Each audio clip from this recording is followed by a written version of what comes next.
Hello everyone! Welcome to the 41st episode of The Ruins of Warsaw. I'm Alexandra and I'm the Storyteller. Hi, I'm Dolores and I'm playing Janina of Camarilla. Hi, my name is Faye and I'm playing Beatrix Wozniak of Clan Malkavian. And as always we have partners acting as Keeper of Elysium in the chat and helping us with technology, for which we are very grateful. Thank you all so much for joining us for another episode in this story. We really appreciate all of you and your support. It's great to have you with us. And let's start with a quick recap of what happened last time. Janina was in the process of collecting some blood for the Camarilla from hospitals. And instead of speaking to her contacts, she chose to break into two hospitals and stole some blood.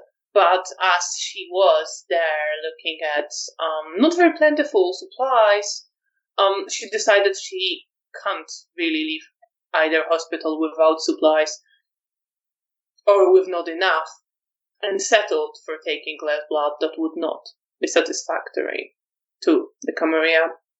And indeed it wasn't. When she delivered the blood to her primogen Zygmunt, he pointed that out, but said he will straighten it out with the prince, but that hopefully Janina will be able to make up for it with her research work regarding establishing of a blood bank. Meanwhile, Bea, during a task where she was helping the Tremere Joachim establish what exactly happened during Sabbat attack, she frenzied, and luckily was held down by a ghoul who was nearby and a little bit by Joachim, but not before she tasted some of Joachim's vita. After Bea returned, Bea met up with Janina and Nastya. Bea also learned from Nastya about Nastya's feelings for Janina and her growing uncertainty and a bit of frustration with Janina's, well, not acting on it, but even more so, not taking care of herself at all, and acting as if nobody would care if something happens to her. After which Bea dropped that on Janina, asking a question just straight to the point, which led Janina to thinking that maybe she will have to address the issue somehow. The next night, Felicia, still feeling very unwell at the hotel, decided to move to the haven that the coterie secured some time ago, at least for a while until things calm down. Bea and Janina met up with the venture hound, Antoni, who has awakened from torpor, but is still seriously wounded and slowly recovering. After keeping him company for some time, they returned to the Elysium, where Bea met up with the Tremere Joachim to continue their task, and proceeded to use her gifts throughout Hotel Bristol, trying to establish what happened, seeing more scenes of people getting murdered, some kindred trying to survive through the attack, of Malkavian Bruno who was executed, embracing a new kindred which he was not allowed to do, and of a Sabbat Malkavian, Irmina, casually wearing Bea's face, and moving towards where Bea's two rooms are through the hotel. Meanwhile, Janina met up with Daniel, after briefly seeing him previous night as he ran after angry Bruja Zoya once she left Primogen's room, having shouted at him. Janina met up with Daniel and they decided to go and feed And that's where we will pick up with Janina leaving Hotel Bristol with Daniel. You step outside. You see there is still a little bit of snow on the ground. Most of it has melted under people's shoes. But some is still left. It is now fairly quiet. There are occasionally some people around. Daniel is looking to you. So, shall we? Of course, yes. Let's go. And I will try to lead him somewhere, not as far from the hotel, but where I know that is a safe distance from the hotel to feed. You can walk sort of more towards the road that would lead you to the Poniatowski Bridge and more in that area. And roll your wits and alertness with difficulty 7.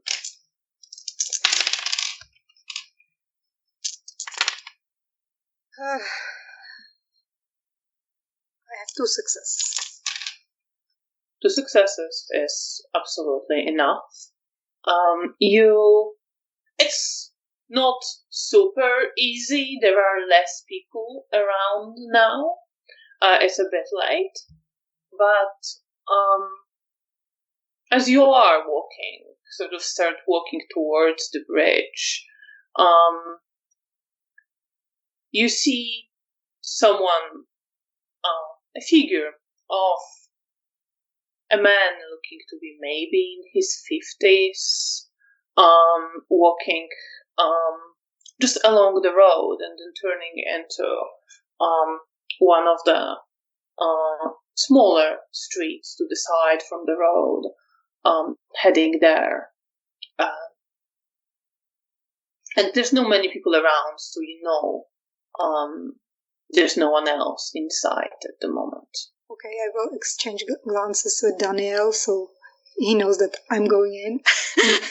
And I'm going to stealthily just walk. Don't talk to him. Yeah, I will try to stealthily walk. Well, I will walk normally, like, past him, and when I will be closer to him, I will run and jump on him. Right, so you will... Okay, just roll your strength, roll, and potence, really.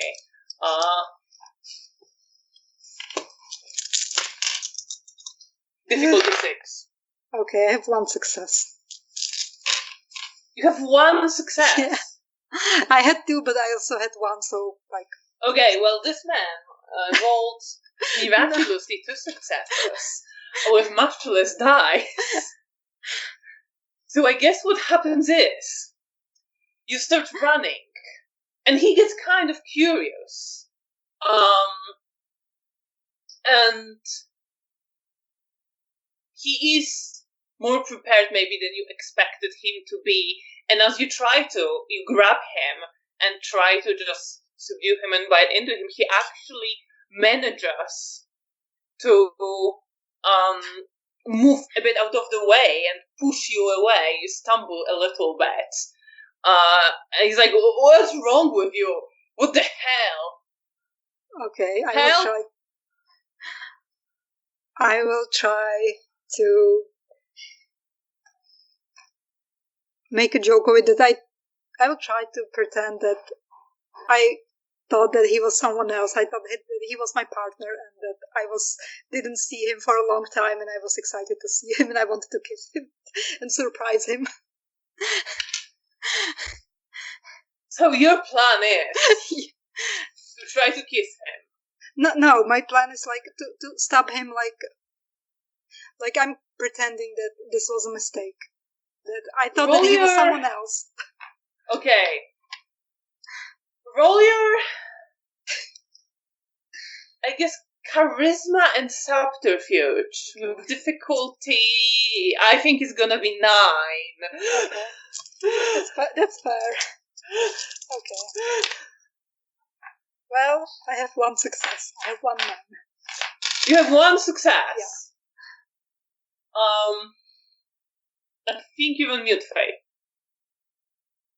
So,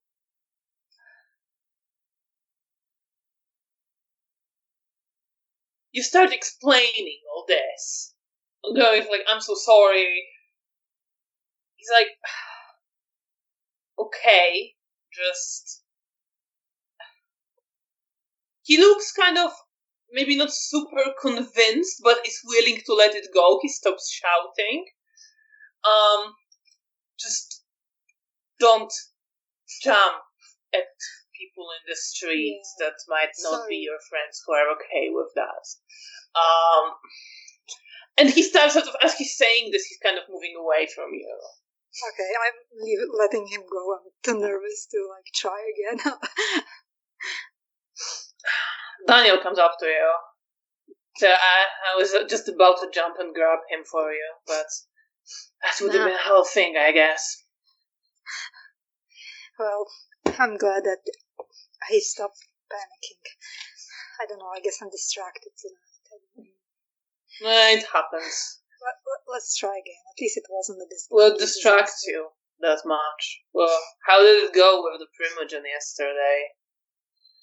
Oh, it went okay.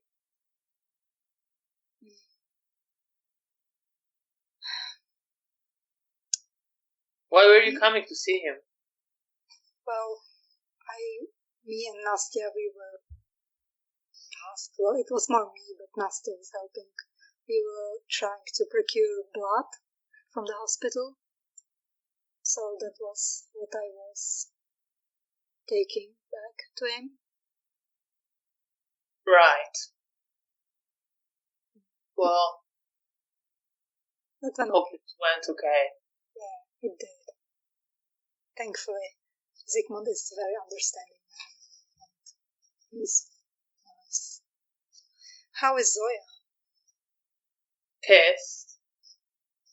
Wouldn't agree with your assessment of Zygmunt, that's for sure. Yeah. Can't say I blame her. I mean, the man supposedly rules the city, and see what's happening. Well, it's not his fault. Isn't it? Well, why would it be? Well, Janina doesn't know why would it be his fault? Well, a man got executed and he didn't lift a fucking finger to stop it. You know it wouldn't have happened if he wasn't okay with that. Well, I mean, I get we need to stick together and all that, but, well, I suppose he's not bad as elders go, but fuck all of them as far as I'm concerned. well, I'm glad that he's trying to help me. And when I have issues, he's the person that I would go to. Because I know he can do something about it. I mean, in terms of problems with Camarilla. Yeah, I suppose he can do that. At least, I guess that's at least something. Well, as long as he doesn't get you in trouble. No, I think he's trying hard to take me out of trouble. Almost feel sorry for him. But almost. Should we get you something to eat? Yeah, let's try again. Once again, we're looking. Yeah, you keep looking. I'm gonna roll for Daniel as well. Roll me the same roll, wits and alertness, but difficulty will be 8 this time, because it's a second attempt. I have 2 successes. I have 9 and 10. You have 2 successes. Daniel has nothing, but He tried. but you do see. After looking for a little bit, you walk into some of this less frequented street. You do see two women walking together, and then one of them turns into one of the partially destroyed buildings, but clearly some people living there, and they are saying goodbye, and as they do, one disappears in the building and another one keeps walking along the street, and there's no one else in the street, it's just her. Okay, then I will try the same thing, but I'm much more stealthily. I'm trying not to jump her, I'm just trying to slowly walk behind her, and when I will be close, then I will grab her. Yeah, well, the same. Roll your strength, roll, and potence. And let's see. Difficulty is 6. Okay. I rolled 4 successes. 6 and 8. Yeah, that's absolutely enough. Second, the charm. So you do. Like, she sort of realizes you're coming after her, but before she really can, like, get a proper look, you just grab her, turn her head to the side, and bite into her neck. And how much do you drink? Just 2. Keeping it safe. Keeping it safe. So you do that. You feed. And leave her. She is sort of dazed, almost fainting, as you put her on the ground. Daniel is waiting for you, like, further back along the street. I will just put her next to the wall and leave before. If I think she's okay, then I'm just leaving her. You're pretty sure you think she's going to be okay. You didn't drink that much. You can see that she is slowly, like, she's about to regain consciousness. She's just dazed right now. So you leave her there, and you return to Daniel.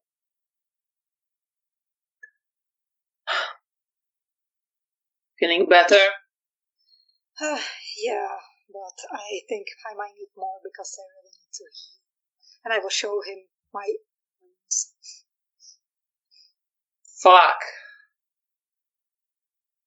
What?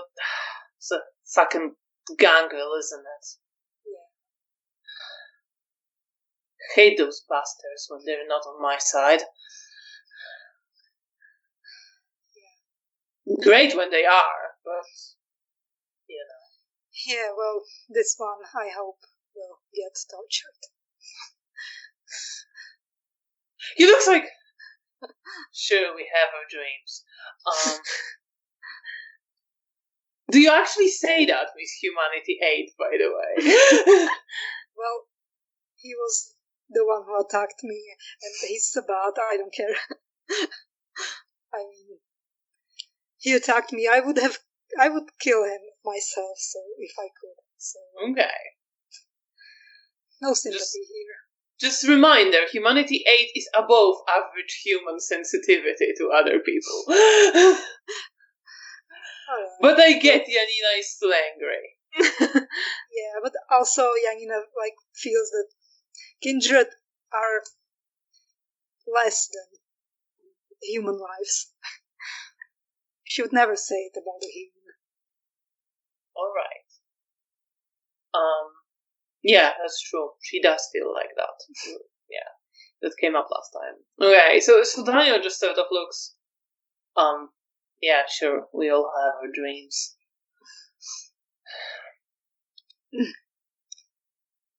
You should take care of that, though. Yeah. Do have maybe time to look for another one?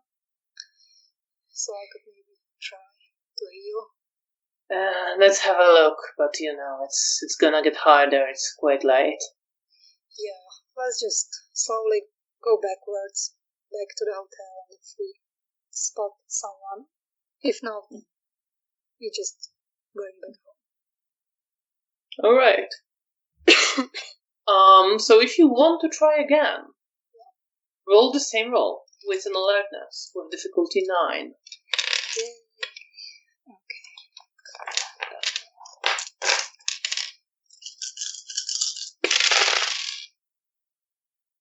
Well, I have 1 9. 1. So does T. So, you are looking, and you don't really see that many people, or they are in groups. But as you are walking towards Bristol, there are a few people there. There's sometimes a car driving by. You don't think you're going to find anyone. Out of the corner of your eye, you notice someone sleeping in the ruins. In a ruined building on some rubble, kind of squeezed into a corner, but still partially visible from the street. Okay. I will stop Daniel. I will point to that person, and I will slowly, sneakily, I will try to be very sneaky when I get to that person. Because I don't want to make them. So, roll your dexterity and stealth, and you can add celerity to it. Difficulty will be 5 for that. I have 3 successes. No problem at all. You do sneak up, and you see it's an older woman. You see the wrinkles on her face, her thin, sort of grey hair. You see as the hat sort of moved off her head a little bit as she slept. She's wrapped in a blanket. From underneath it, you see her quite in bad condition shoes and partially torn trousers. But she's sleeping. She doesn't hear you. Okay, I will gently bite. You do. How much blood do you take? How much do I need to heal at least one of them? 5 blood for 1 damage. Okay, so that would mean the blood that I would have to right now, or I can combine the one that I already have with this. Oh no, you can just spend it. You don't have to. Yeah, okay. I didn't want to drink 5 blood. No, you don't have to be drinking it. It's the blood that you have. Okay.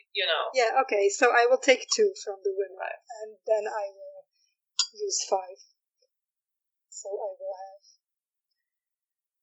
4. Well, not good, but at least I will heal something. So you focus, and you feel this pain, these wounds that have been not properly closed, bothering you. It slightly lessens. It doesn't go away. You're still wounded, but some of these wounds mend a bit, and you feel hungry again. Okay, I will try to think of. I can't feed right now anymore, so I will just try to control my hunger and get back to Daniel. Daniel's been waiting for you just on the street, sort of looking at a car driving past, a group of people walking past, laughing, clearly drunk. Looks to you. Didn't need my help this time. Yeah, it's much easier when they're asleep. Well, I suppose so. But I guess your problem is mostly... You've been better. I hope it will stay like that. Yeah, I hope so. Let's get back. How are you, apart from being in good graces of our Primogen? I smile at that. I think I'm doing quite okay. Bruno's passing was really sad, the Sabbat attack. shit, bad as usual. I'm glad that Bea and Nastya are around. You are safe. Yeah, I mean, as safe as any of us is, I guess. You're safe at the moment.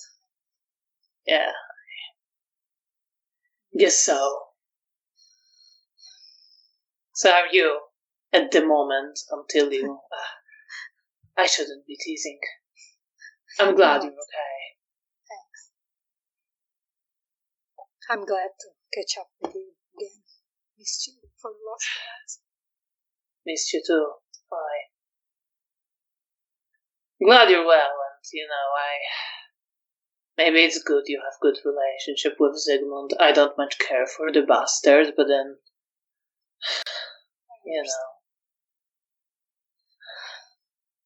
What you were up to these few months?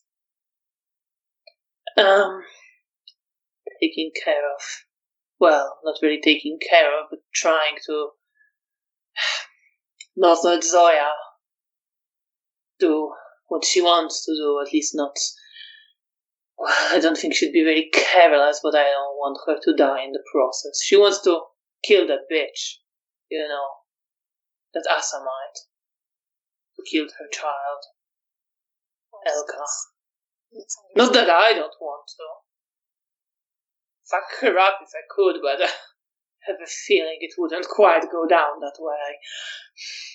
Yeah, well, let's hope that one day we will get these bastards. I mean, it doesn't have to be us specifically. Oh, I think for Zoya it very much has to be her specifically. Then I will wish that she will get her dream fulfilled. Yeah, well, at the moment we just try not let her go off on her own. That's wise. Yeah, she says she doesn't want us. She says we'll be a hindrance. She's probably right, but fuck it. I don't want her to get herself killed. I guess you two have that in common. Running off on your own. I was about thinking you know better. Shame she hates your guts. Yeah, I understand that. But don't worry, she hates many things. Oh, I don't really care about hers. That's fine. She can hate me. Well, roll perception and empathy.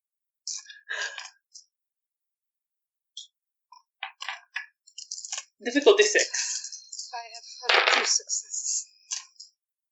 You don't really see much. He just as well goes quiet. Okay, then we are heading back. And you're heading back to Hotel Bristol. Meanwhile, Bea,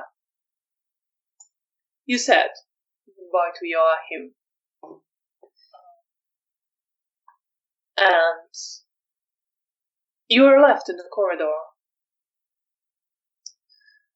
Yeah. Can you hear me? Yes. My mic is working. I think for now I'm going to head to Elysium and just find somewhere to sit and start going through my notes. I'm not quite ready to return to the rooms. I do want to maybe go back there later, but for now I'm just going to go to Elysium. Of course. No problem at all. So you walk to Elysium. You see, there's few people there. Nastya is there, and she's talking to Magdalena the Tremere. There's the toreadors, there's Mikhail, there is Stefania and Nina who are talking to Rahela, who is sitting with them. You see a few other people. You see Cornelia is there, talking with Jagoda. How much of all these people Bea recognized, I leave up to you. That's fair. I do brighten a little seeing Cornelia. And if Rahela looks up, then I'll give her a wave. Same with Nastia. But I'm just going to go and find somewhere to sit. Rahela will give you a wave back, and so will Nina. Okay. Whom you probably recognize much less. Yes, but I think there's still warm feelings towards her, so I will wave at her as well. Yeah, Nastia is deep in conversation. They're both very focused. Fair enough. So she doesn't see you at the moment. That's fine. And I'll go and take a seat at a table, and start going through my notes regarding Arik and my old coterie and making them sort of retaking the notes in the most recent pages. What are you thinking? What are you feeling as you're doing this? What's running through your head? At the moment, it's focus, I would say. I'm trying to, I guess, grasp a hold of the old memories I had of him. I think there's that old echo of grief that comes up when I start reading more about my old coterie, where it feels strange because I can't quite remember them as people, but I clearly cared for them.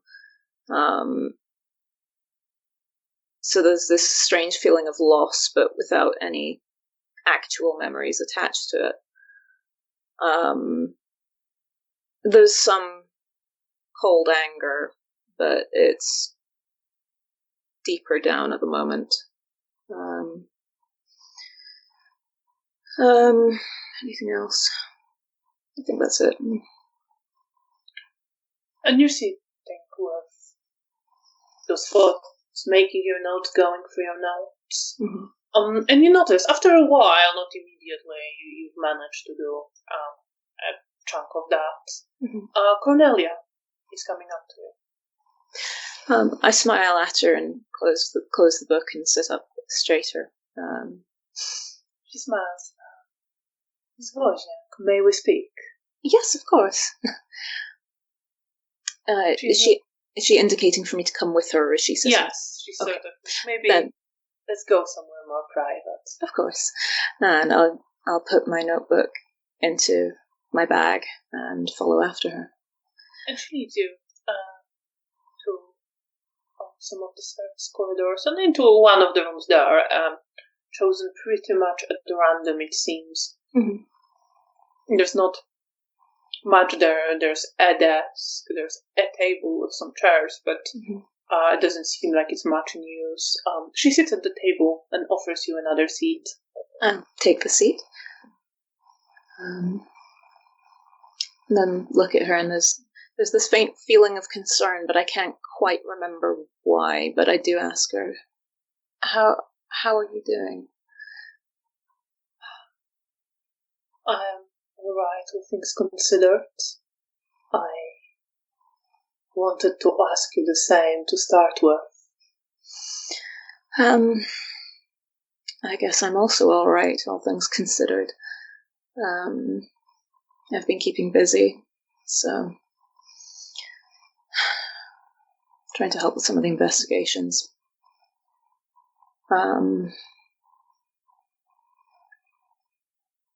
Apparently I'll get an opportunity to interrogate Arik. So I heard that. Are you prepared for that? I'm working on it. I will be. It's strange, she says. Yes. I thought I would feel satisfaction when we get him. And I don't. I mean, I suppose it's right. I am glad. Mm-hmm. He will be punished. But it won't bring the dead back. No. It almost makes it more real. Yes. Well, I hope we're able to get something useful out of him at the very least.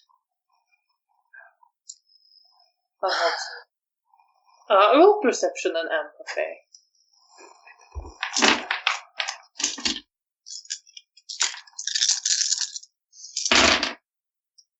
What is my difficulty? 6? 6, yeah. Okay. Does insightful apply? Yeah. Okay. 2, 3, 4. That's 4 successes. That's enough. So you see that she says, I hope so. But you see that she doesn't really care, at least at this moment. She's almost indifferent and kind of like not disgusted by it, but just it's such a like mundane concern, and she seems much more like she doesn't care about that. She seems much more focused on her child marching and grief. I'd like to make a self-control check so that I can touch her. Of course. Difficulty is 7.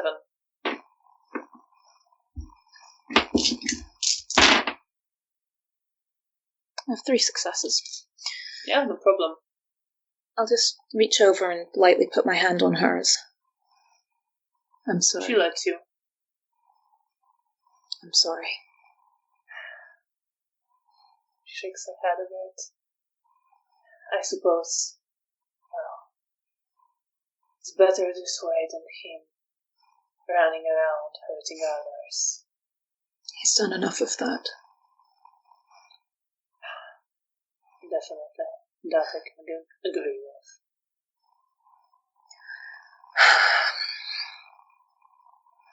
I think it still almost feels like there's a loose end while he's still active. I don't know. I guess I worry that he'll get out somehow.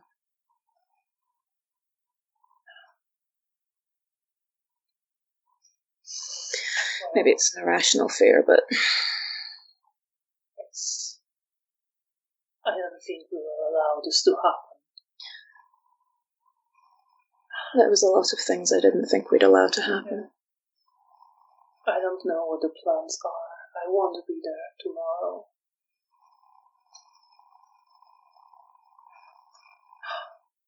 Is there anything you wish for me to do while I have access to him?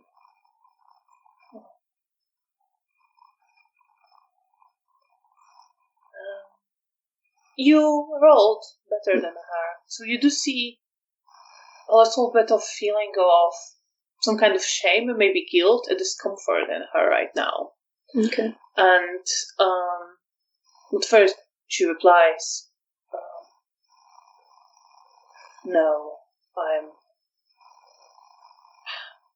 satisfied to allow Mr. Cernovsky to do his task as he sees fit. With you, of course. Very well. There's something else I wanted to bring up. Of course. I'm very sorry, but it was deemed that he should be told about your memory issues.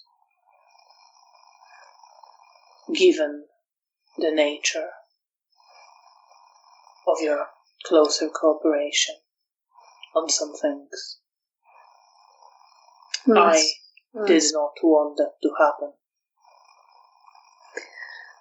I close my eyes briefly and just take a moment to sort of steady myself. Well, I suppose it explains how Mr. Ruffin knew. It would. I don't think they will tell anyone else. They're not the type to share information freely. We'll see. Things have a way of getting out. I'm sorry. I hope you can turn it to your advantage somehow. We'll see. Will. Mr. Cernovsky will not expect you to remember. most of what happens and what you learn. If you manage, well, you can gain and give us insights into what he was interested in, what he was asking, and what you two learned. Of course. I'm sorry to be so pragmatic about it. I appreciate a bit of pragmatism.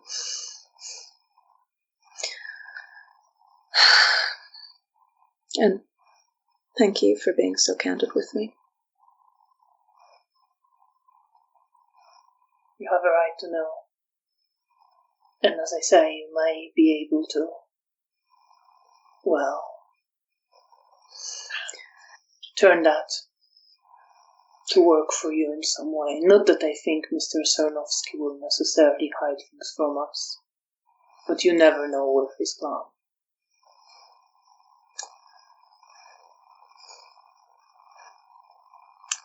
Very well.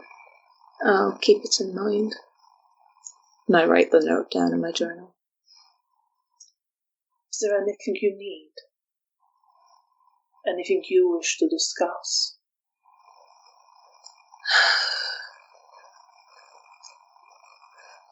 I guess I still have concerns that the previous concerns that I brought forward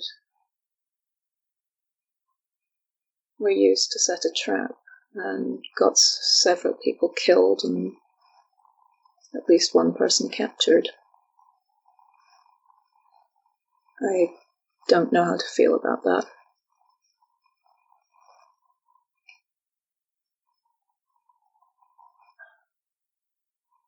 She looks to you, kind of not knowing how to reply.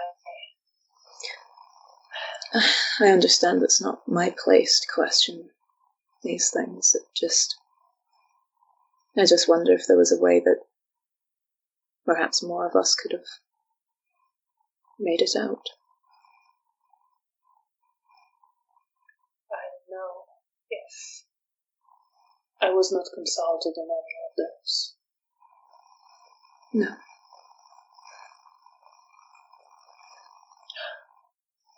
I don't think it would be deemed our place to question that. No, I don't imagine it would. And you see that she is, hurting, as she says that. There is this sense of pain and grief and loss, much more acute. I squeeze her hand slightly. She tenses up a bit and then relaxes.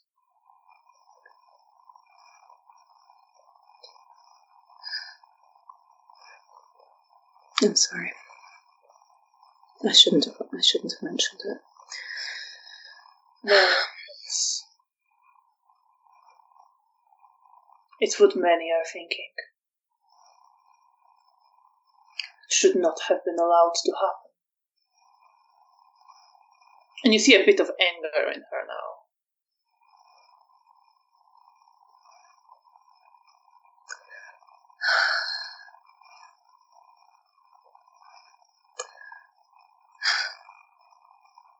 I don't really know what to do with these feelings. I've just been throwing myself headlong and back into work, because then I don't have to focus on them too much.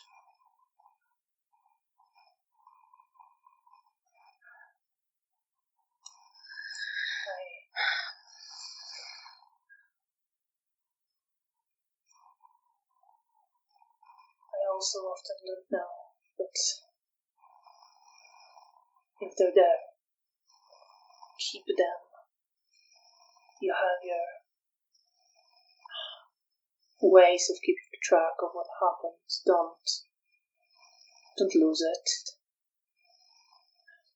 I will do my best. There are, things happen slowly. But there might be opportunities to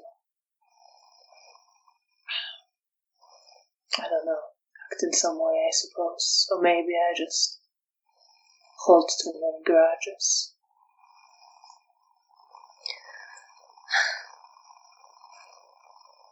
It's funny. Whilst a lot of memories fade from me, the feelings tend to stay. So I guess I can hold grudges too. Even if I don't always remember why. Then we share that.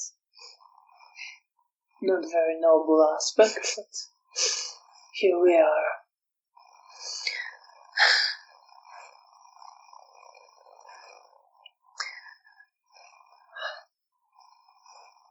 Well, here we are. Thank you. And I'm sorry, once again. It's not your fault. And I'm so grateful that you told me.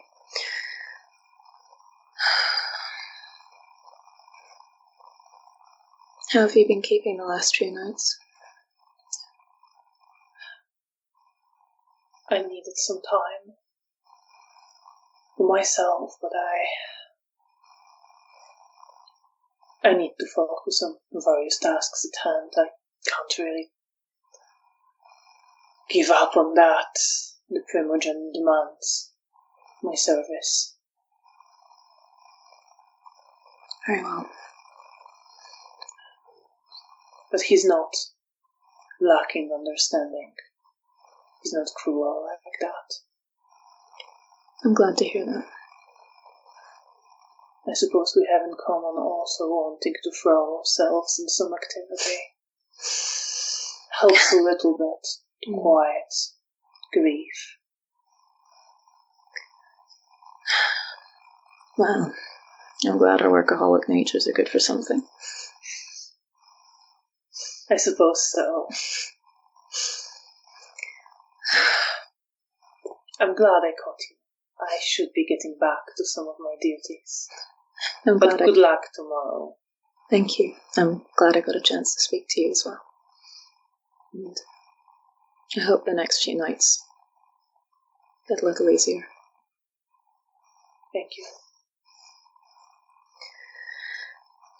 And I'll stand up at that point. She stands up as well and leaves the room with you. Sort of walking you past the entrance back to the Elysium, but she doesn't go back. She continues along the corridor. I'll say my goodbyes to her and head back into Elysium proper. How are you feeling right now? What's running through your head? So the refreshed feelings of resentment. A mixture of understanding and also more resentment about my memory problems being shared. It's not so much about it being shared, but without it being without being informed first. I feel like I could understand it for a work perspective, but I don't know. It feels like I'm the last to know, and that's not a good feeling. I'm also concerned for Cornelia, and I want to help her, but I'm not entirely sure how. So I'm going back to pouring myself into work. You step back into the Elysium.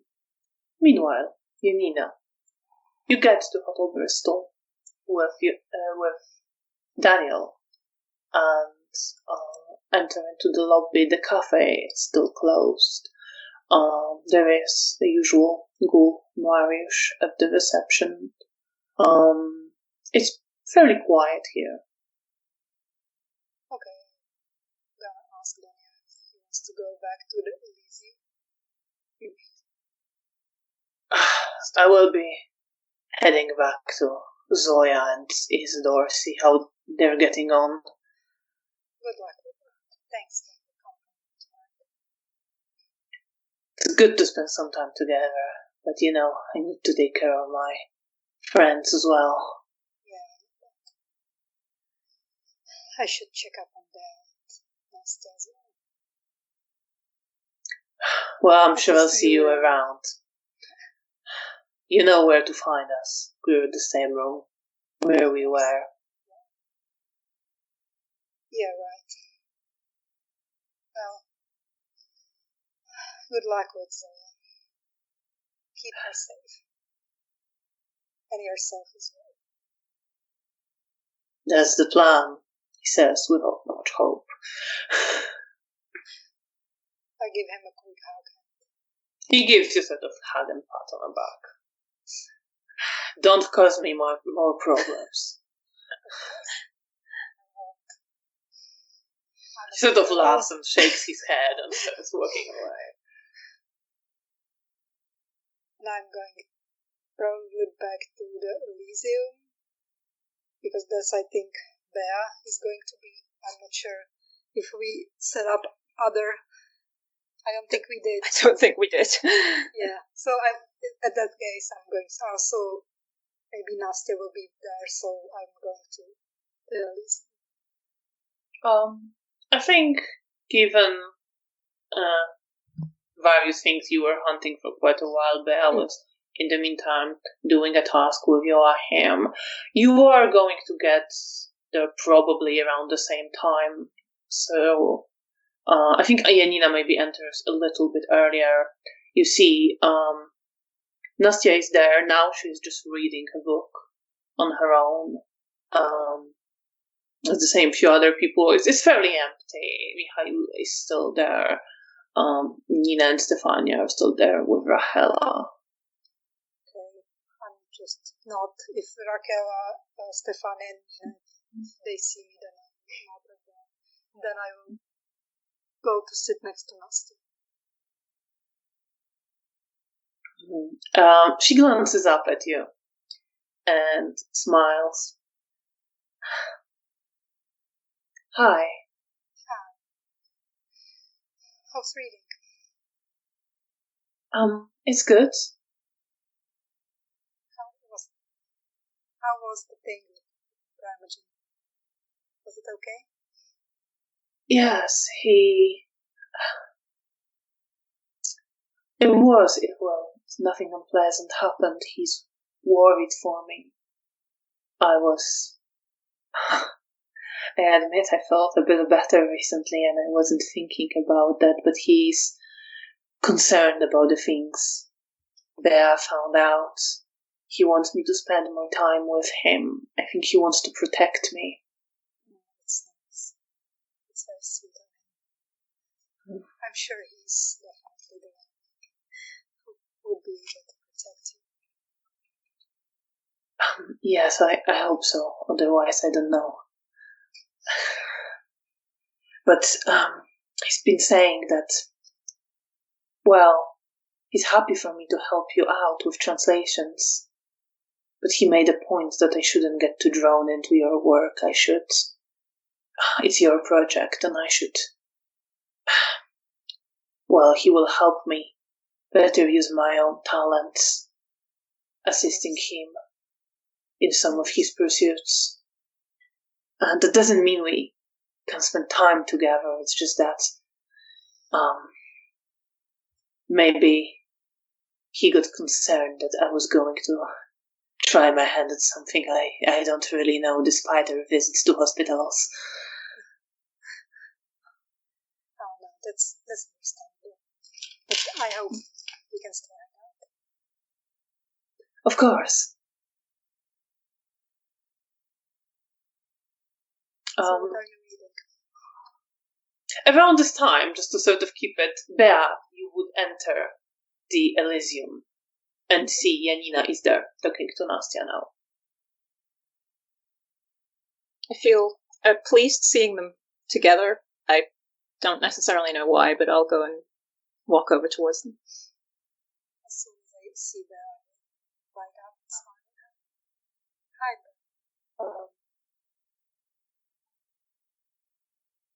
Nastya just gives you a smile and says, hi. You're Can muted, you- Faye.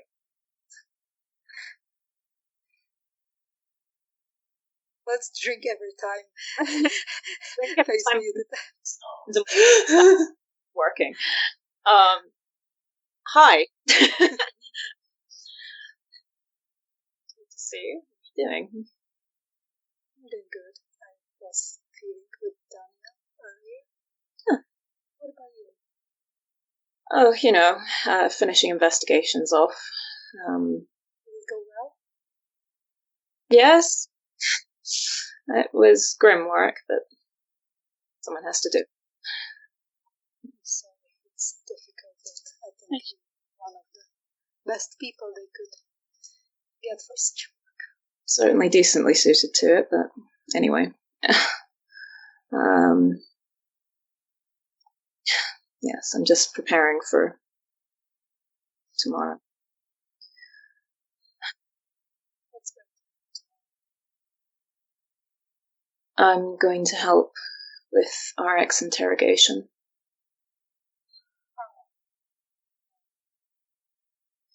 How are you feeling about it?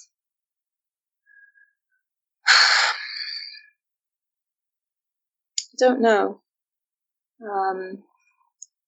Part of me is still deeply angry at him, and there's this little vindictive part of me that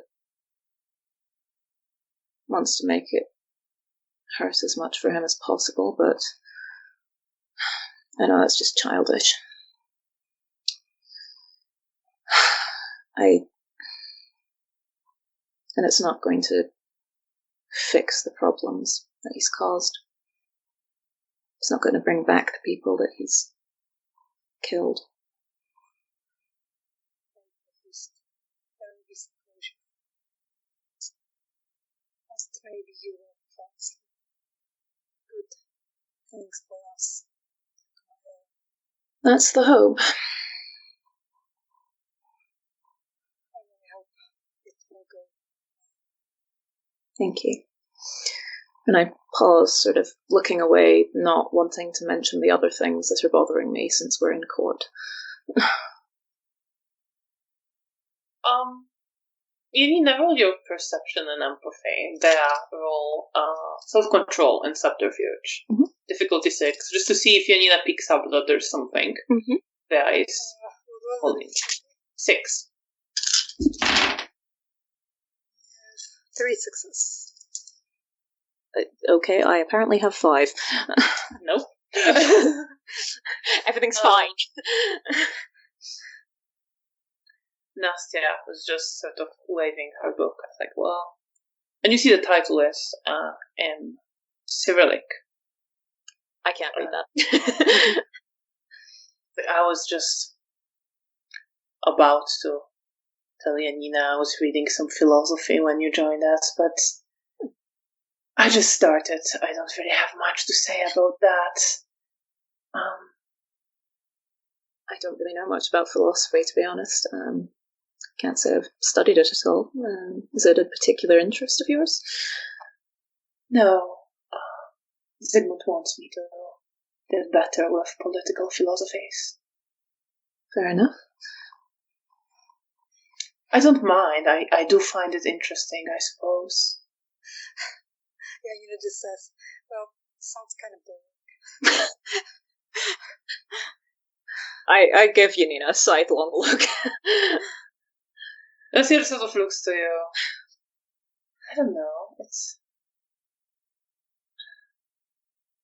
It's curious what people think about how society and state can and should function. Why are they the way they are?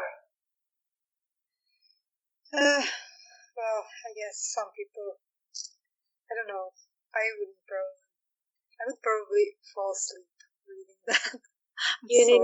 You just hate the idea of homework. That may be part of the problem. Well, I shake my head slightly. I suppose some people would fall asleep reading about medical stuff as well. But I don't know, I just find all sorts of things interesting. Yeah. That's good, probably. I think you can never know too much. Well, As long as you sometimes. enjoy it, it's good. I do. I think someone wants to use that. I'm interested in. Well, most things, really. Oh, you've got a lot of time to learn it. Roll perception and empathy, both of you. What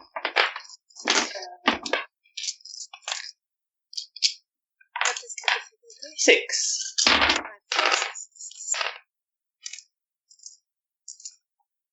Okay, I am more than making up for that. That would be a botch. I have no idea. You have absolutely no clue. You are kind of zoned out, even a little bit into your thoughts, I would say, on a botch. Yeah. Kind of zoning out from the conversation. That's the most conversations. I think I end up thinking about Arik again. Sorry.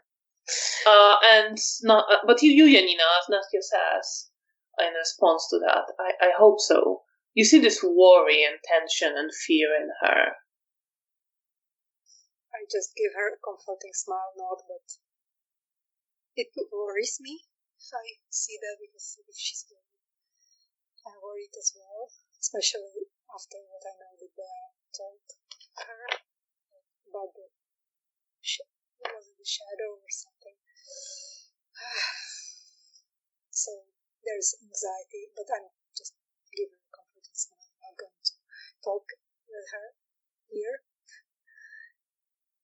So I guess we just do small talk before. Yeah. I don't know how. I think it's probably late. It's fairly late now. It's not like you're not quite getting sleepy yet, but you know that soon you should start heading out.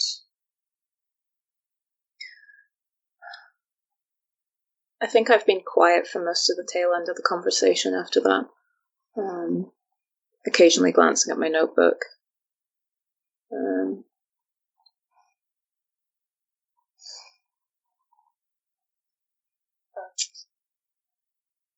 Nastya says, well, we should probably get going. Yes. But I guess on my way back to the rooms, I realize that I am on 4 blood, and in the morning I will be on 2 blood. So you get this feeling of worry.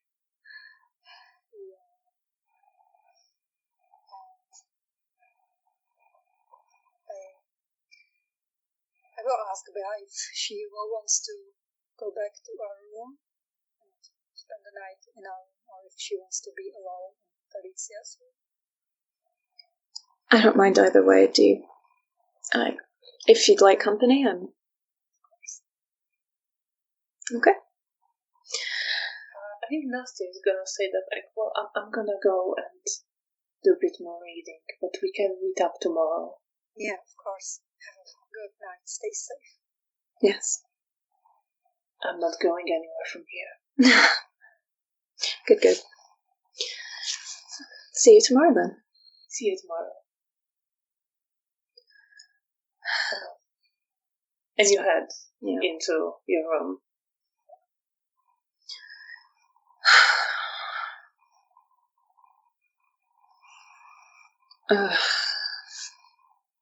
I sit down a bit more heavily than normal.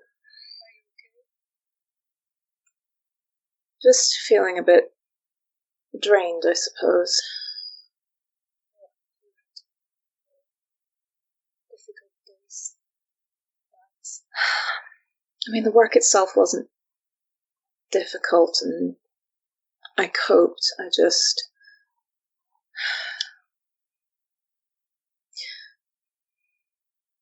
Mr. Sunovsky was informed of my memory issues without my knowledge.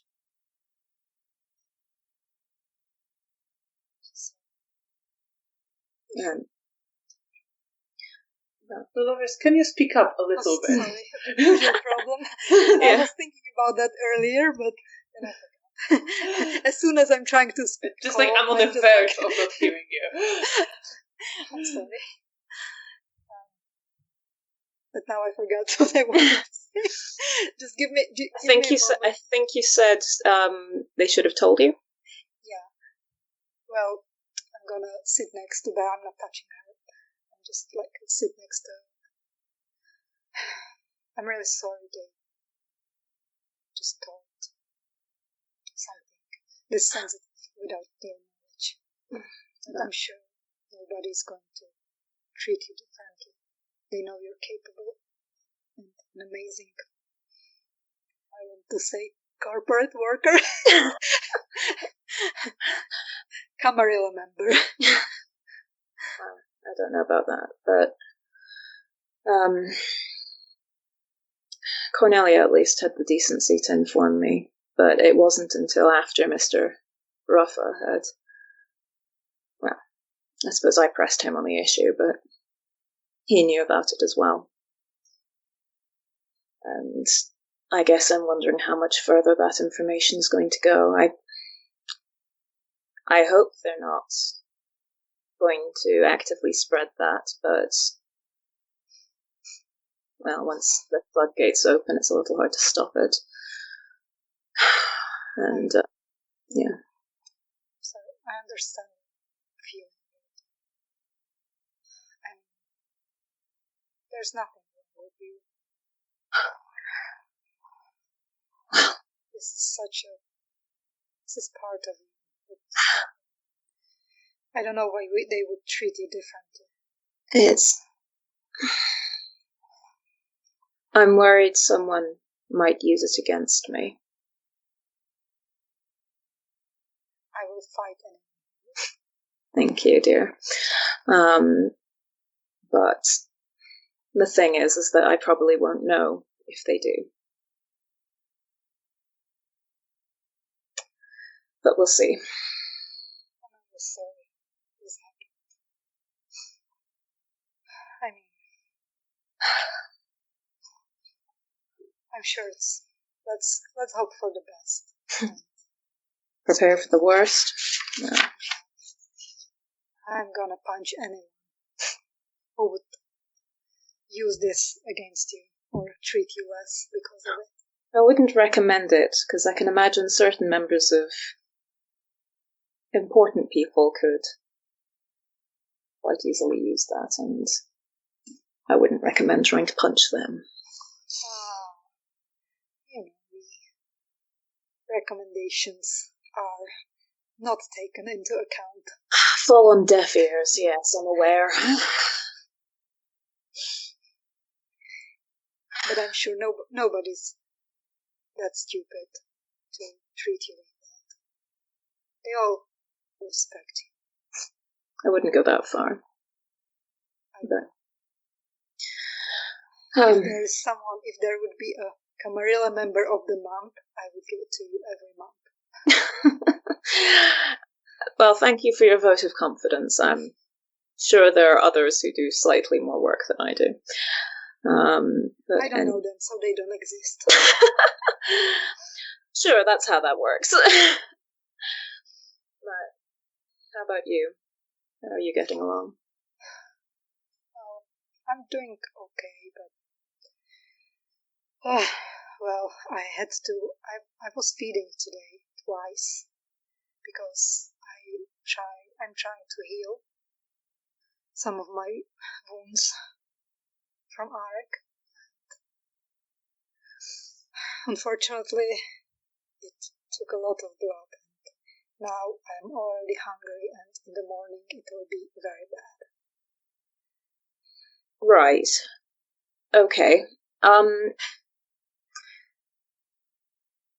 I might sleep in the bathroom then, if that's all. Yeah, I will go to the bathroom. Okay. So it would be fair. I'll maybe go back through to mine and Mother's room. She's staying at our haven for a bit. Yeah, I know. Maybe you could check up on her and call her tomorrow. I could. Maybe I could ask one of the ghouls to put a call through to her. Yeah, sure, so that she's fine. Yes. She'll just chill. I hope she's able to relax and recover. Yes, I can imagine it must be difficult. Real still. It still hurts. Even if I don't talk about her very much. Still. There's, I don't know, losing someone you care about. It's hard. From what I've seen, she cared about me very much. Yes. When I furrow my brows, I try to place the name Mara. And if I catch Bea doing that, roll perception and empathy. Do you try to hide your confusion, Bea?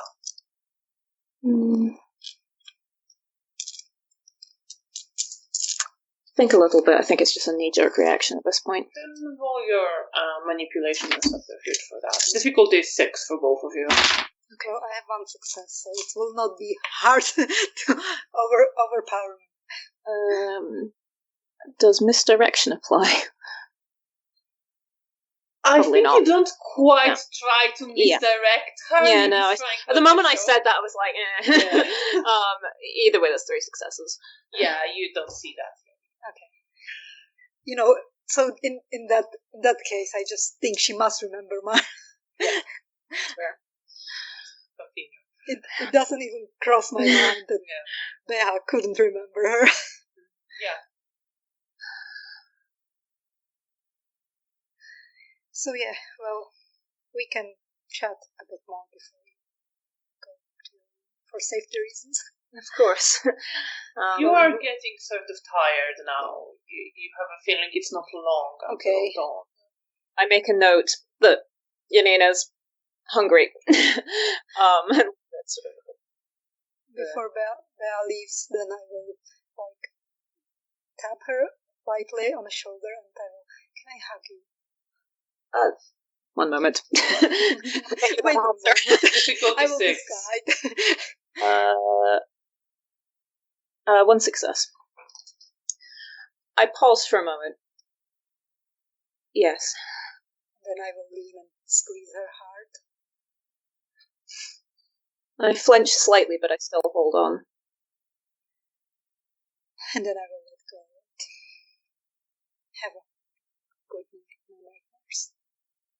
Well, we'll see. Fingers crossed. Try not to get into trouble without me. I will try not to, but I wake up earlier. There's some time for me to. No, I will try not to.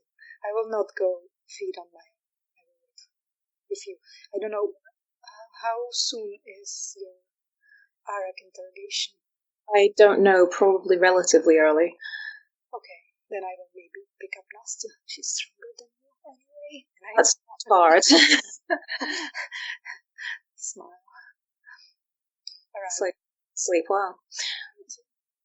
And I go. So you go for the Alicia's room, and Janina, you're left on your own. Do you just lie on the bed in your clothes as you usually do? Probably yes. Probably just trying to not think about the blood that I need. And somehow, the more you try to think about, not think about it, the more you're aware that you are slightly hungry, and it's going to get worse. And is there anything else very strongly on your mind? I think at this moment I'm trying all of my maybe there are some thoughts about Nastya, about Bea, some anxiety, and for Bea it's more just I feel bad that they told people without her, and I hope that it will not cause her trouble. But it's more just I don't worry about her. It's more I just feel bad for her. that this happened to her. But for Nastya, it's more like anxiety because I saw that she was like worried. But it's mainly overshadowed by the blood. I'm sure it is. And you fall asleep with this feeling of hunger growing Hungry in you. Yes. There, you look back to your and Felicia's. Yes, I start getting ready for bed, removing makeup, changing into a nightgown. My head is also full, but less so of blood. I'm just trying to hold on to everything I was studying today. That I get the feeling it's not going to be. No, we'll see if it's there in the evening. And thinking about it, you get ready, and then lie down in bed you normally share with your mother. How do you feel about that you're here on your own, she's not here? I think the moment that I lied down, it kind of hits me. Like, I'd been aware she wasn't going to be here, but I'd just been caught up in thoughts, and now it hits, and I feel indescribably lonely. It feels wrong to not be with her. Perhaps once my duties have been taken care of, I might go and join her for a bit if that would help her. But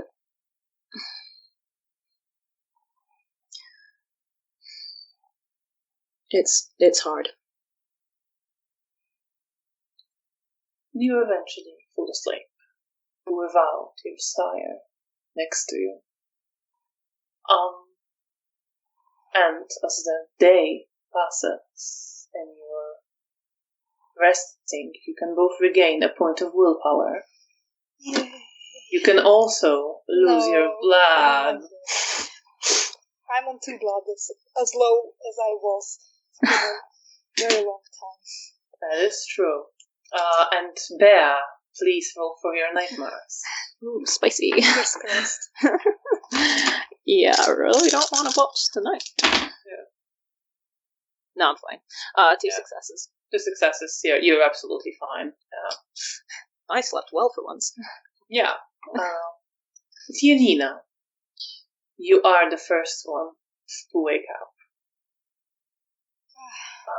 And the first thing that hits you as you awaken is that you are very hungry. You think of Vita, it's like prominent in your mind. You can almost imagine the taste and how great it would be to drink and drink and drink. Yeah. I hate the feeling that I can't control it, but it's just there. And it overpowers my thoughts. I try to just drag myself to the window and just try to concentrate as I usually do, but today it's more like I pick someone to follow and I try to follow them as long as they are visible to just concentrate on something else. So you're just like watching. Yes. So you look outside and you see there's snow falling. The kind of wet snow that melts fairly quickly. It's very sticky. There are a few people walking. You do see 2 militiamen walk down the street. You do see a woman with 2 small children holding a hand of each, kind of rushing forward, trying to hide her head under a scarf. You see a group of men returning from work, and you try to focus on them and them walking, but you can't quite shake the feeling that all of them are full of blood. Okay. it's not, overpowering right now, they're far away, but it is the association that comes despite yourself. Okay, then after a while of watching, I just turn away from the window and I go to the bathroom and wash my face. Just try to freshen up a bit. Maybe even take a shower. We have a shower? You do have a shower. Yeah. I guess you kind of have like a bath, and you can also like fill it with water, and yeah. But you walk into the bathroom, and what you notice is on the mirror there is a drawing which looks a little bit like Bear, but not quite, done in something red, and you get the hint of a smell of blood, very stale one. Roll your self-control. Difficulty for this is a smell, so it's gonna be a 6 for you because you're a bruja. I have 2 successes, 9 and 6. So you control yourself. It's not very strong, the smell, but because you are so sensitive right now, you do realize that at least some of it is drawn in blood. Okay, then. It doesn't look like something Bear would do. Not quite, no. Bea can't draw that well. Okay. It's pretty, like, I mean, it's just a contour. Is it fresh? But is it fresh? How? The blood is fairly dried. You see that parts of it are in blood as you examine closer. Parts are in red lipstick. And it's all kind of crumbling a little bit now on the surface of the mirror. It is sort of, if you stand close to it, it almost like is the size of your face, almost as if, someone filled it out. And it looks, it's bare, but a little bit, for your perception and wit, difficulty 7. Okay. I have 1 success. One success. You're sort of looking at it, is it fresh? You think it's been there for, like, a bit, not super long, but... Okay, but I'm not sure I can, like, if it was, like, already here when I came back yesterday. Oh, no, it would have been here. Like, it's not... You think it's, like, a few days. But you haven't really been going in here. Yeah. I would, so, okay. Right. And you do notice that it's actually... almost like as if someone crossed Bear's face with the one of Irmina, the Malkavian you saw in Sabbat. Okay. Did Bear mention to Janina about Irmina swearing her face? Because I can recall. I'm not sure. I can't remember. Me neither. Let's go with no. I'm not 100% sure of that. Yeah. But... Oh. Okay, in that case, I just... I'm I sorry, I should remember that, but we're all don't... having Bea's brain this evening. Yes. in that case, I will remember to tell it to someone, but I probably don't want to worry Bea. But I will leave it there, in case someone forensic came. Do you still go to take a shower? Yeah. So you fill up your bath and you start washing yourself.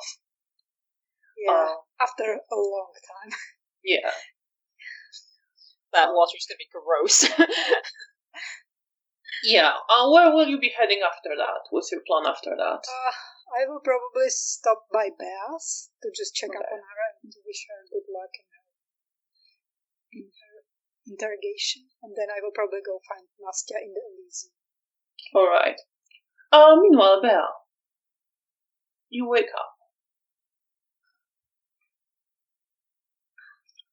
I look around the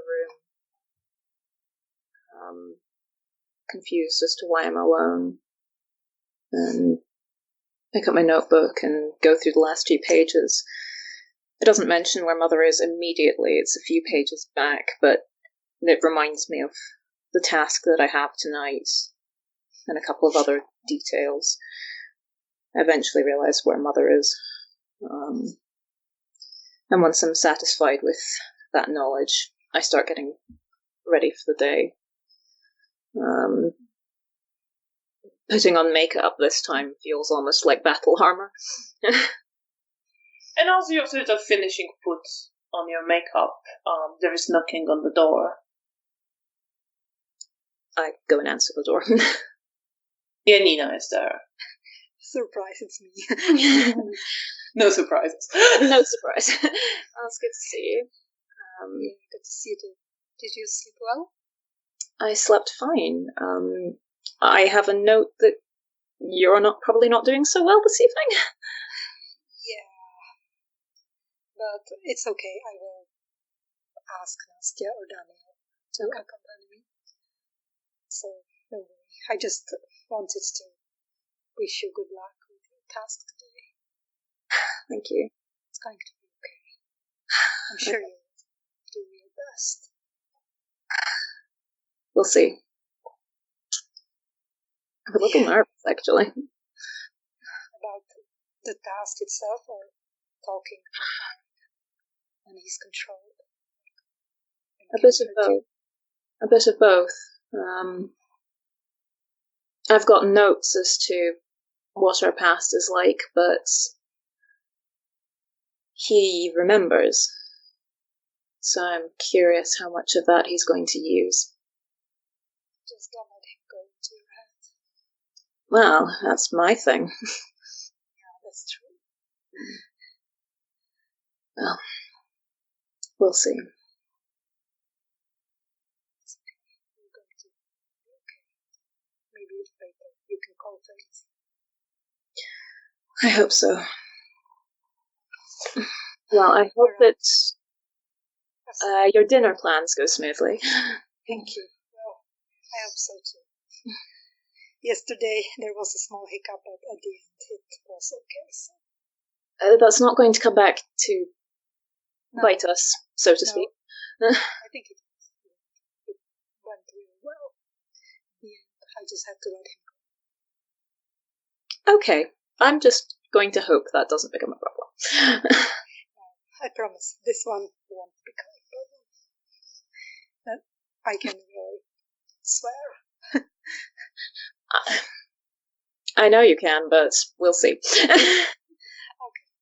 Then I'm going to go to the Elysium before things go worse with me and hope that Nastya or Daniel will be there. Anyway, good luck and hope to catch up with you later.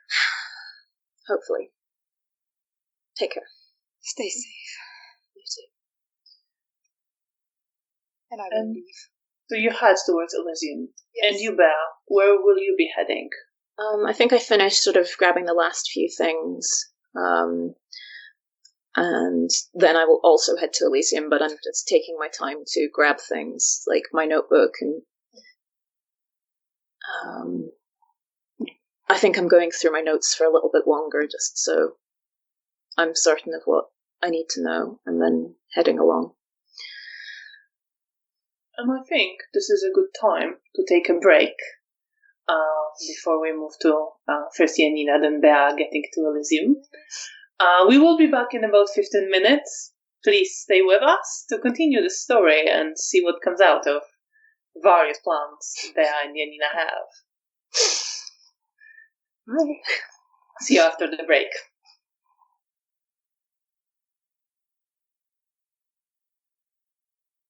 And welcome back. Thank you so much for staying with us to continue the story of Bea and Janina. I almost forgot the names of characters there. Before we jump into it, I just want to give a quick warning that we're about to have an interrogation scene soonish. So if you're not good with stuff like torture and abuse, you might want to be careful with that, just to keep that in mind. And with that warning, let's start with Janina just heading into Elysium for now. Yes, Start with the soft stuff. Janina, you are heading towards Elysium. You enter. You're looking for Nastya. Or Daniel. That's probably the two people Right. Daniel isn't there. But Nastya is there. You see Joachim is there, like entering almost at the same time as you. I glance at him and just smile. He kind of gives you a smile. And you see Konrad is somewhere with Magdalena. You see Mikhail isn't there yet. But Stefania is there. And she's talking to Rahela. But Nastya is there. Okay, then I will head straight to Nastya. I just maybe try to smile at the people that I know. And other than that, I just straight head up to Nastya. She's sort of sitting, but she glances up from her book from time to time. And I'm not even sitting, I am just standing over her, and I just... She kind of smiles at you. Hi. Hi, I'm sorry. Can you go accompany me for feeding? Because I'm very hungry and I don't trust myself alone. Of course. Yes, sure. She kind of looks where to put her book, and she just takes it under her arm in the end. Let's go. Thank you so much. What is it? I don't know. Bea slept in the other room for safety reasons at the end. So that bad. Oh my god, come on.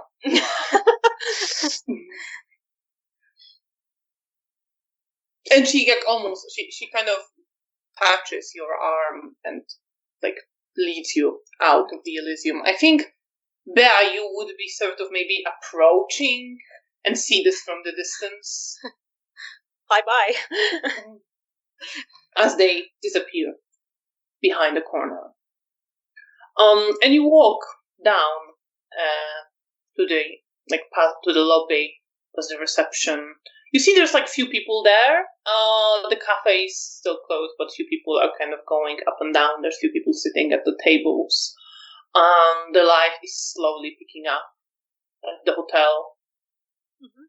I'm trying to just make it out away from the hotel, not snaring anyone. And as you do feel this warmth of bodies, or maybe you imagine it, but this feeling is there as you walk past. And as you sort of walk past the reception, you hear a voice of the ghoul there, Mariusz, calling out to you. Miss Shivak, is that you? Excuse me, there's someone here for you. God. I just look at Nastya and just tell her to wait. Nastya has this expression can it wait? But she doesn't say anything twice. I'm just want to see who it is, and I will just quickly go. So you see, it's someone you don't recognize.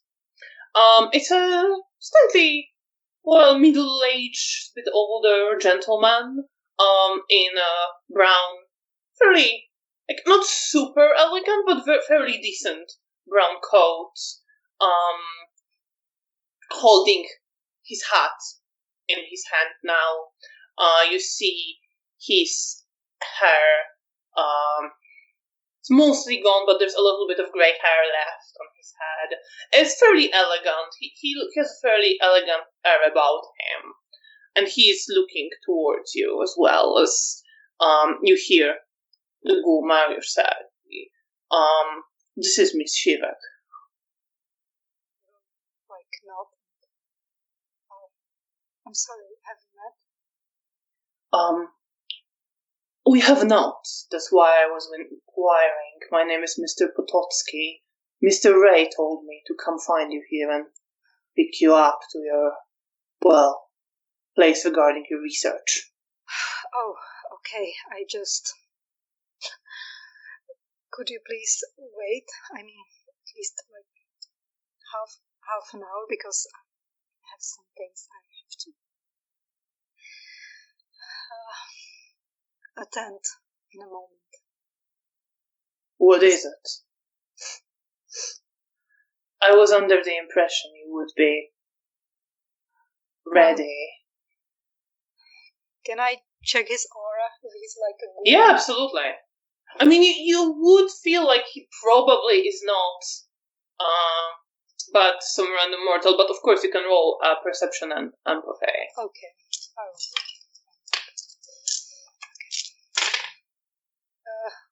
I didn't roll very well. Do you have any 8s? I have 1 9, but I have 2 1s, so... No. You can't focus. Maybe it's the hunger. You Yeah. try to focus on his aura and you just imagine okay, then I will have to... blood running through his veins. Because I don't know how much he knows, so I just, say that I have to have a breakfast. First, I'm sorry, I'm just very hungry. He sort of raises his eyebrows at that. Oh. Would you be able to hold off for, well, about half an hour, at most 20 minutes? Where we're going, there will be plenty of what you need. Alright then. In that case, I think it would be okay. And I look at Nastya. Nastya is kind of standing there. I mean, she's like not within earshot. She sort of kept her distance. Okay. Okay. Yes, of course. Then let me just say goodbye to my friend there. Of course. And I will go back to Nastya and I explain the situation to her. She says, all right, I suppose you have to go. I guess so. I would rather spend time with you. Good luck. And she makes a little movement as if she wanted to, almost hug you or hug your hand, but she hesitates. I just smile. Thank you for trying to go with me. We can meet up later. Yes. Stay safe. I will. You too. Sure. It's going to be a safe place. See you around and gently hold her hand for a moment and just smile. Then turn back. And she holds your hand and squeezes it a little bit and gives you a smile. But then sort of moves away. I'll see you later. And she starts walking away, but turns and looks at you again over her shoulder. I will look at her and then after a moment I will pause and get back to the man. Which name I forgot already. Potocki, Mr. Potocki. I will send it. I will put it in the I'm file. just so bad with later. names. Don't worry. I can remember the first names, but the surnames are harder. That's fair. He's waiting for you. Then I will come back to him. We can go now. Thank you. And I will say goodbye to the boy. He also does. He turns to Mario. Thank you for your help. Mario, shall I remember his name? Yes. And as you're leaving, you see Nastya is still kind of went up the stairs a bit, but is still looking as you are exiting the lobby. She gives you a smile and a slight wave. Which Mr. Potocki ignores completely. He doesn't react to that in any way. And he just puts his hat on as he leaves. And I just feel like I would much rather spend time with Nastya. But you have your task. Yeah, and I know I have to make up for my previous shenanigans. So duties first. Yes. Channeling Bear. Yes. So you follow him, and he leads you to a car. It's a car looks like a little bit worn down at this point, pre-war, you would say. But he opens the door for you to get in. Thanks. And he gets in himself and starts driving. Meanwhile, there. Yes. So you saw sort of the back of Janina and Nastya. Wave them off. Yeah. And you're heading to the Elysium as well. Mm-hmm. Yes. You were gonna say something? I'm looking for either Joachim or Mr. Sinofsky. I presume I see Joachim when I walk in. You do indeed. He sort of stopped by Stefania. You see him talking to her. But as he notices you, he sort of gives a smile and a nod, and see him quickly say his goodbyes, and nod to Rahela as well, and give her a smile, and then move towards you. I've not sat down or anything. I'm ready to get on with things. So. He looks up to you. Good evening. Good evening. So, are you ready? Yes. I was instructed to wait for you here and then take you to my sire. I will not be assisting you this time. Yeah. We can talk along the way. Of course. Start following after him. Yeah. Do you have any fun tasks for this evening? Any more investigation? No investigation. I will try to help my, I suppose, sister of sorts, Magda. Yes. My sire wants me to help her study and focus. Is she having difficulty settling in?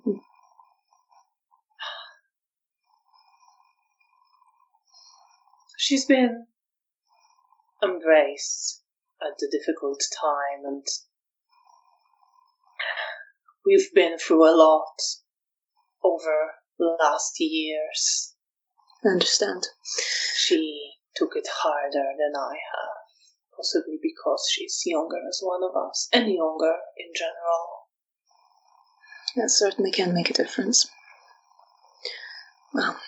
Well, perception and empathy. Why not? Yeah.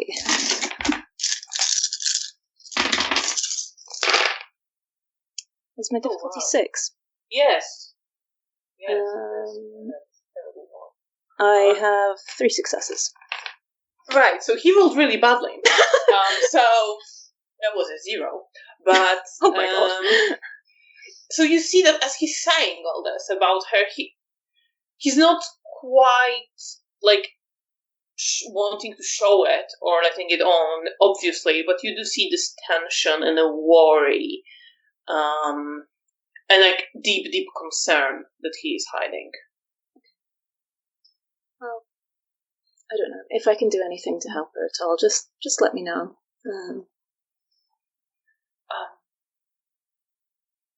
He smiles. Thank you. I'm afraid these are not quite the matters in which you can help. No, but even if talking to her for a bit would be useful. I would have to check that with my sire. Of course. But, yes, God knows I've seen people struggle to adjust. Sort of smiles, as I'm sure you have, from what I heard from your friend. Ah, yes. I'm not entirely sure what she has said, but... Well... Or is it more of a case of what she hasn't said? I got the impression from what she was saying that she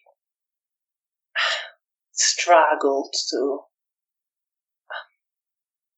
find her place in our society. That's not wrong. Well, as I understand it, part of it is her clan does tend to rail against any sort of authority. Smiles at that.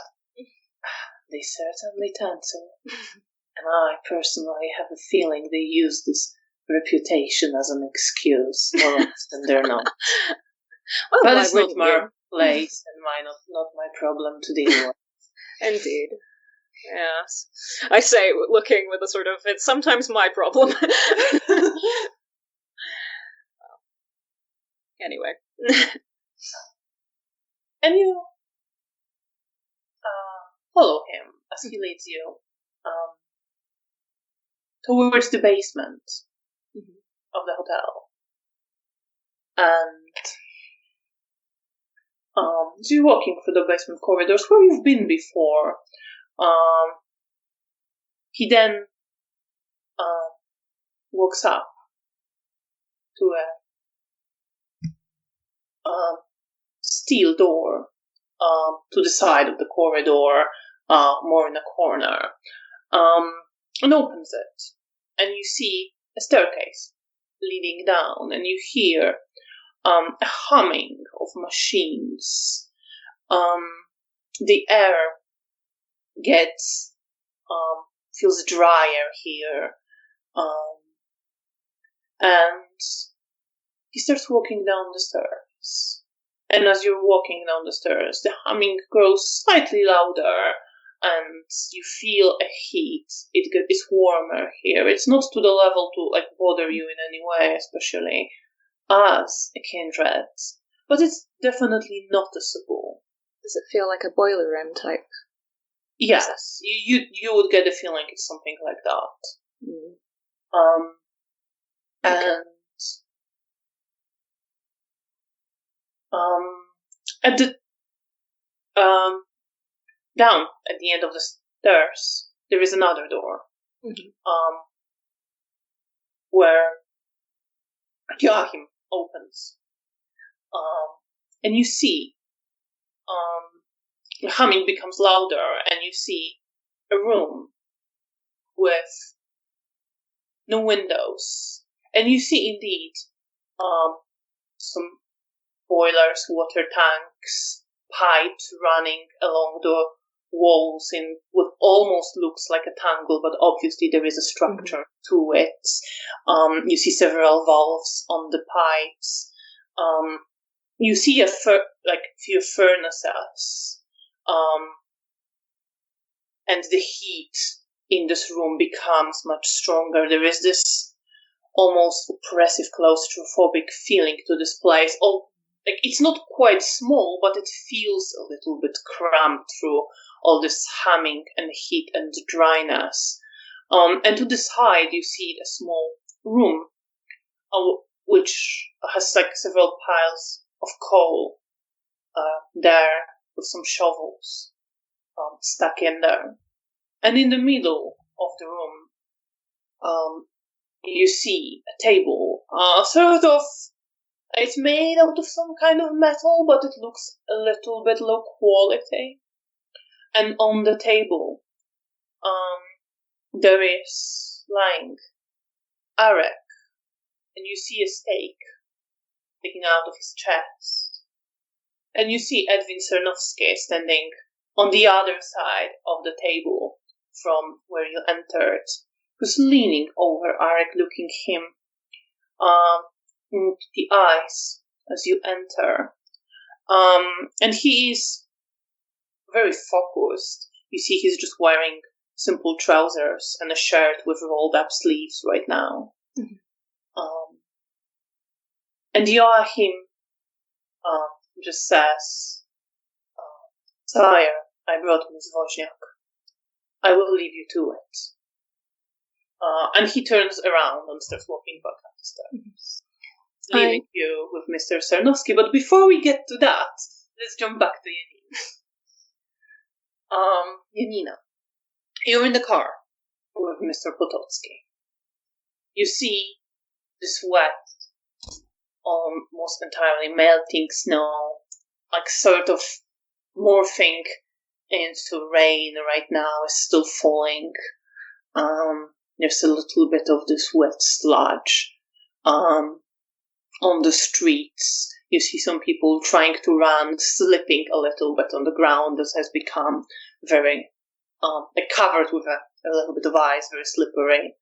And you're driving through the city. Okay, just watch from the window, enjoying car ride that I don't do very often. So Mr. Potocki doesn't say much at first, but after a few minutes, he sort of says, "So, Miss Woźniak, I've been told you are trained in medical sciences. Where did you study? What is your expertise?"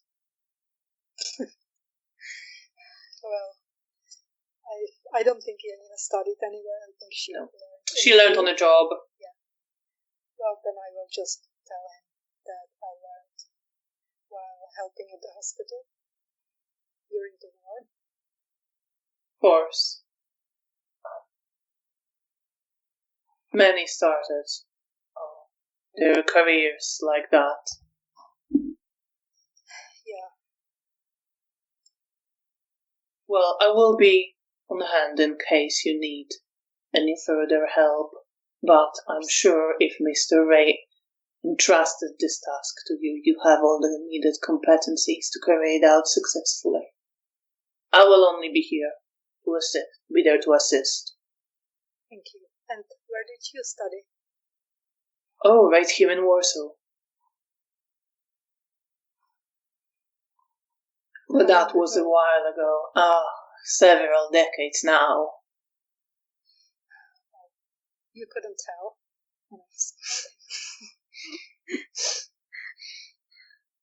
You see in the rearview mirror that he does chuckle a little bit at that. And he keeps driving. He isn't more talkative than that. And he... Maybe if, we are, chatting, I'm gonna ask him, how did he met with Sigmund?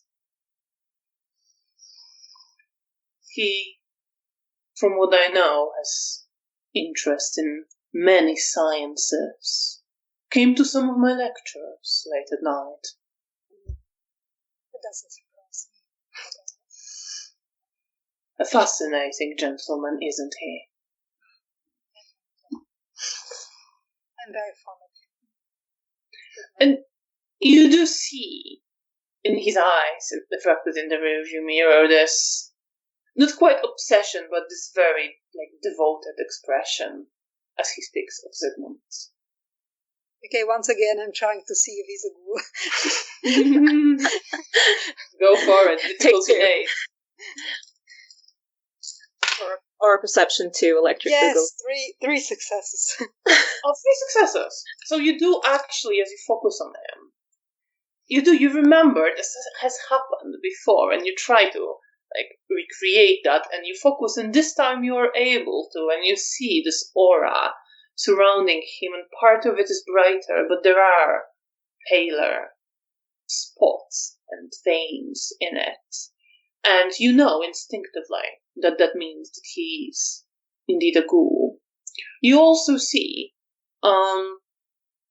that there is, as he is talking about Sigmund, this intense love and devotion and longing dominating his aura right now. That satisfied my curiosity, so I'm just probably just engaging in small talk about Sigmund and Mr. Potocki, yeah. Potocki field of science.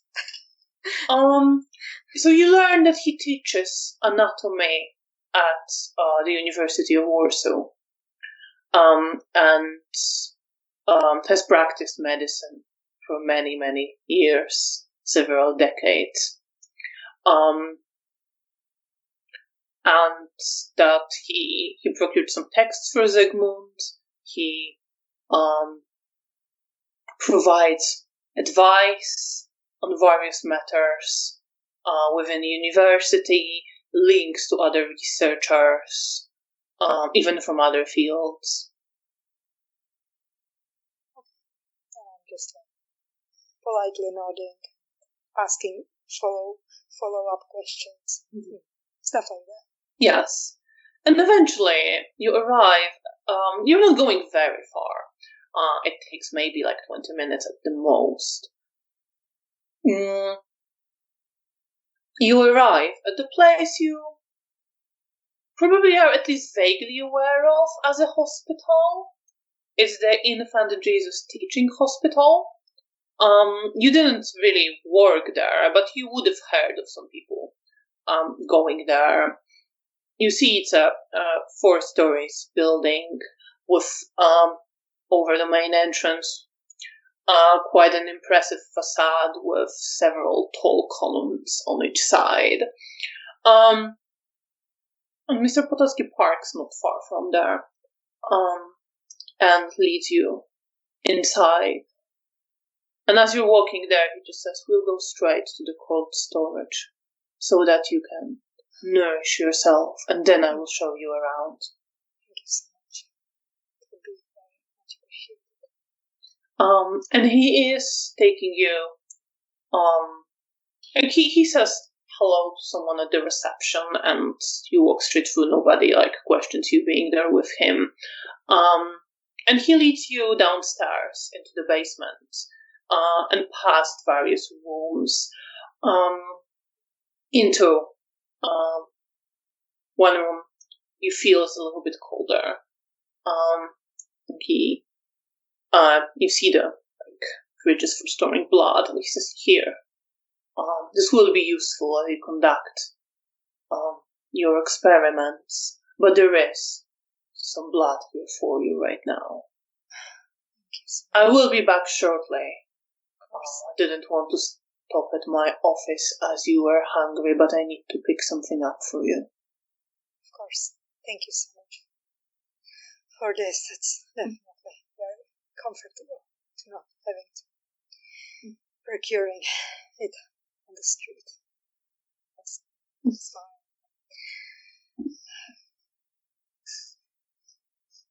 And is there blood, stored blood for me? Yes, he walks away, leaving you in there. And there is indeed. There's not much here right there, but you see there are 2 jars of blood. Okay, then I drink. At least first I will drink one and see how I feel. So as you start drinking from this jar, I'm gonna have to make you roll for self-control. He will come back, everything trashed. Just broken glass, and you're just licking the blood off the broken I'm sorry, glass. but I have to. Of course, so I can roll only with 2 dice, right? If I have only 2. You can spend willpower if you wish to not make a mess. I don't think I think that's straight, so Okay. let's just go for it. Alright. Well, I have 2 8s, so... Okay, no problem. Then you control yourself.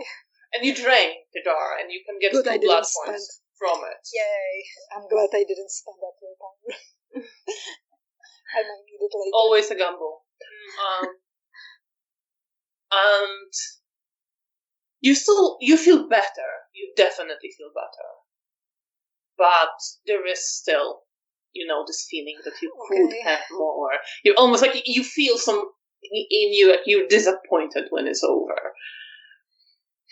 Yeah, but I don't know if I could drink also the second one, so I probably leave it. Why not? I don't know. Well, what is your thinking behind it? I'm just wondering what Janina... I don't want to, disrespect, take too much. I don't know how much I'm allowed to take, so because I don't think he said... Roll your wits and etiquette. Okay. Difficulty, I think 6 for this. I have 1 etiquette. Yay.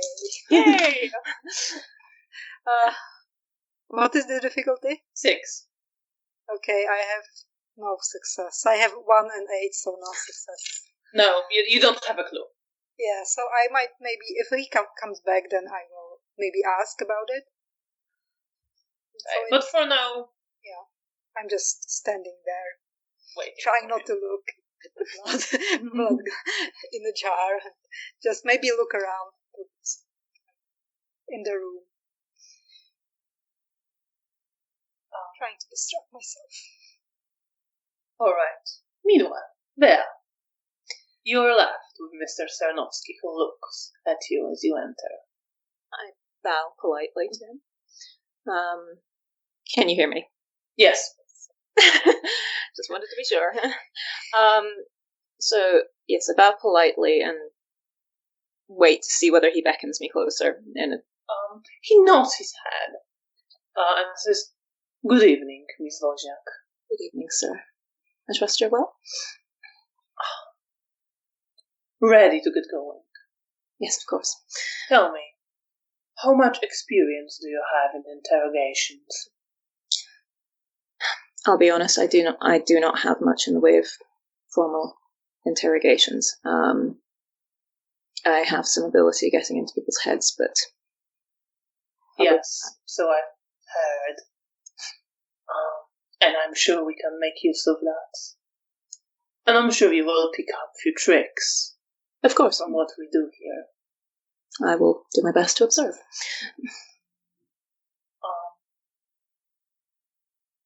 To give you a bit of an introduction, we will help ourselves through pain and through use our gifts, as you very rightly indicated. I would very much appreciate you getting into his head. Of course. And once you get there, stay there. It's more effort trying to get back in. Understood. Well, I, on my side, will help him focus on the answers we need. Very well. I understand you have certain gifts specific to your clan. Yes. I could certainly cause him a significant amount of mental distress, if that would be beneficial. Please use it when and how you see fit. Very well.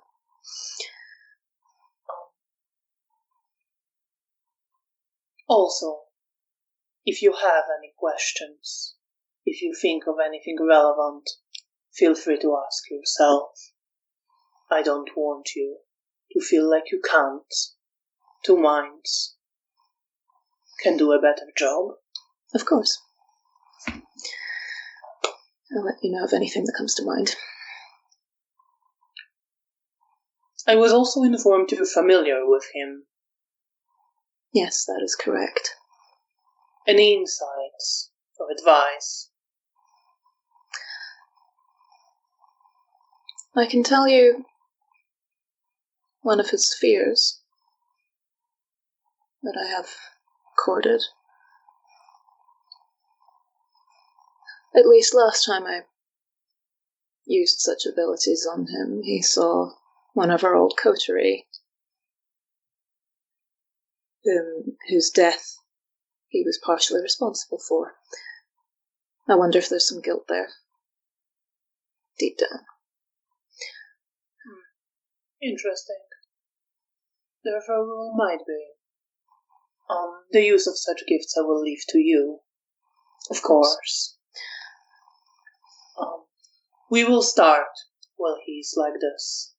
He is aware I checked and made sure of that. Good. I might remove the stake later if we need to speak to him. Very well. But I'll make sure there are safety precautions in place. Oh, I appreciate that. Of course, we wouldn't want him, running freely. Not after we've gone to lengths to keep him here. And just to help ourselves a bit more. And he takes out, from a bag he has on the floor, near the table, propped up against the leg of the table, he takes out, quite a sizable sort of surgical instrument, and he first looks at it. It's like a knife, but it has this surgical, like a scalpel sort of bigger. Feel about it. And he first cuts his wrist and drips some blood into Arek's mouth. Okay. I'm watching Arek quite carefully, and I'd like to activate aura perception while I'm doing it. Alright, we'll roll your perception and empathy with difficulty 8.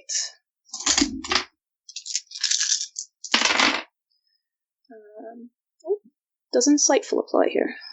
Yeah, yes. Okay, in which case that is 4 successes. 4 successes. Alright, so you do see in his pale aura, you see fear in there. And you see this flash of devotion and love as Edwin's vita drips into his mouth, and longing, and disgust and hate, and anxiety. All the colors shake you with it. I stand near his head and look into his eyes and go, "Don't fight it. It'll be harder if you fight it." And I smile at him. And you see this anger flash in his aura, and pain.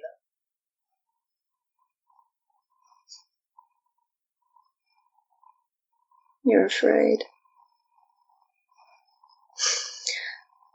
And angry. You should be more afraid.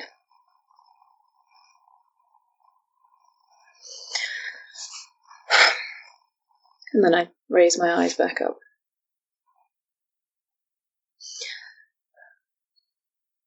And continue watching Edwin.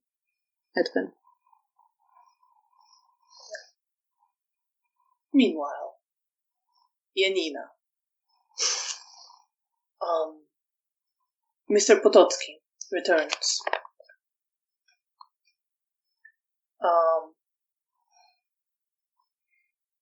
He carries a sort of small paper booklet and hands it to you. This is for you, so that you can come here freely. Oh, thank you very much. I appreciate And do you look through it? Maybe quickly. You would see that there's like sigil of the university on it, of the University of Warsaw, and as you glance at it, you see it is a student ID made to Anna Arłowicz, a student of medicine. Okay, then I will try to remember this name in case I meet here. Anyone would ask. And I will again thank him and put the pamphlet into my ticket. I doubt people will question you, but if you need something, you can say you're one of my students. Thank you. That will definitely come in handy. Shall I show you around? Oh yes, and I will glance at the second jar of blood, and I will before we leave, I will ask if you would mind if I finished this one as well, because I wasn't sure if I could take both of them. Of course, we have no much need of them. Thank you. And I will just, maybe I will drink it, but I will turn my back to him, so he didn't watch me drink it. Because it still feels like... He doesn't stare. He sort of waits for I know, you it just like, I don't know, it feels weird, so I just drink with my back to him. And you drink it with your back to him. And as you finish, you feel better. You feel like you could have more, but you stop feeling this hunger creeping into your thoughts. Finally. Right now. My mouth with my head and not head. Mm-hmm. How I would do that. And then I will follow him if he opens the door. Yes. He wants to show me around. So you know the cold storage already. Let me show you to the morgue. There are some bodies saved there for you, as Mr. Ray instructed. As I understand from a recent incident you are aware of.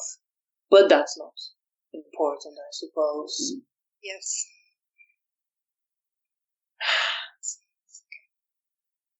And what perception and empathy? Why not?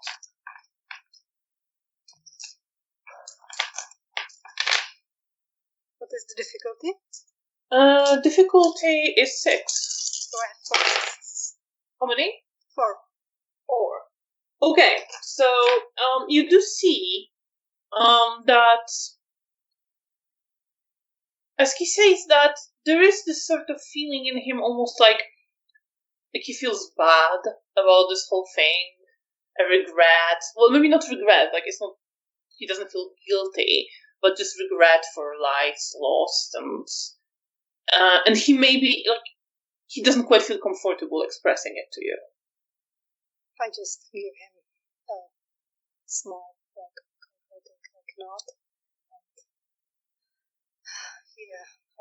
I wish we could have saved him.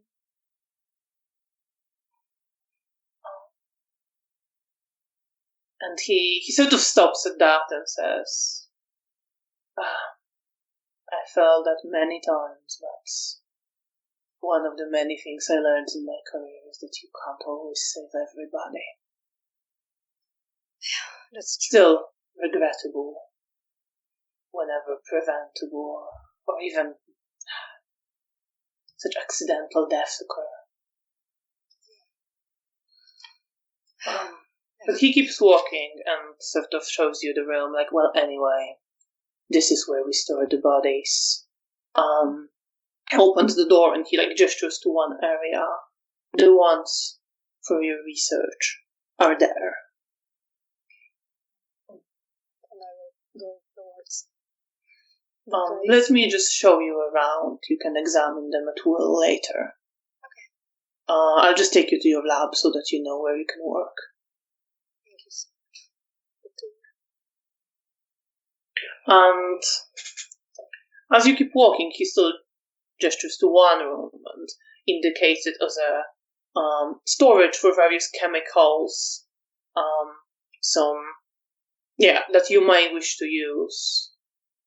Although he said some he already left in your lab, and as you get to the room, you see he sort of shows you through. He puts some chemicals here, some blood preservants, different thinners, coagulants in other place. There are some valves and pressurizers and pumps that are used for transfusion. Shows you he prepared all that. There is a table where you can place the bodies. And he says, if there is anything else you need, I will be upstairs, 1st floor, office number 54. Someone will direct you there if you need me. Right, I guess I'm going to go right into it. Good luck. I trust you have all the competencies you need for this task. I hope so. And how are you feeling right now, Janina? I don't want to disappoint Zygmunt or this man that I just met. I feel a lot of pressure. Are you trying to hide it, or are you... do you don't care? Right now, I probably try to hide it because I don't want to worry this man. Just let loose some random person in his laboratory. Then roll your self-control and subterfuge. Difficulty 6. I have 4 successes, 10 and 3 7s. He actually has 5. Nah. So he sort of looks to you for a moment as he's about to leave and just says, remember, if it doesn't go right the first time or the second time or the third time, it's okay. You're trying something new. You are experimenting. Nobody expects you to find the solution tonight. You're free to return here next night, later at your convenience. This is a place for you to use. Don't feel like you're on a deadline for tonight. You're not. Mr. Ray is aware this war requires time. Thank you for the reassurance. It's very much needed. Just relax a bit at the time. Sort of gives you a smile. I'll be upstairs if you need me. Yeah, and I will just try to figure out where to start. So you would know that, well, you can sort of familiarize yourself with various equipment you have there. Go get some more chemicals based on what you've read. But you know that one of the tasks you will need to do first is to go have a look at the bodies and pick the most suitable. Dolores is excited. I love morgues. Alright. Wow, okay, that caught me unaware. That's okay. And you will need to pick one which is, well, some that will be more suitable for your research. The ones which are best preserved and didn't lose that much blood. Okay, then I will close the door for the office and go towards the morgue. And you head there. Meanwhile,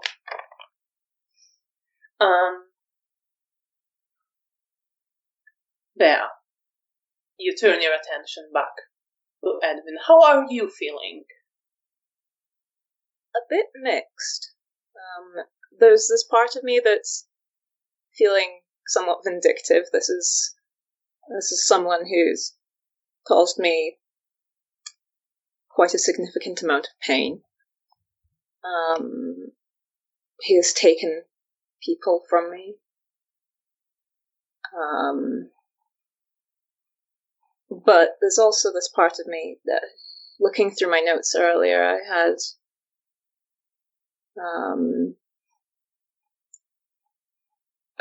a note that one of my old coterie,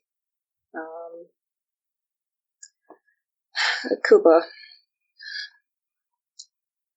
viewed Arik almost like a little brother.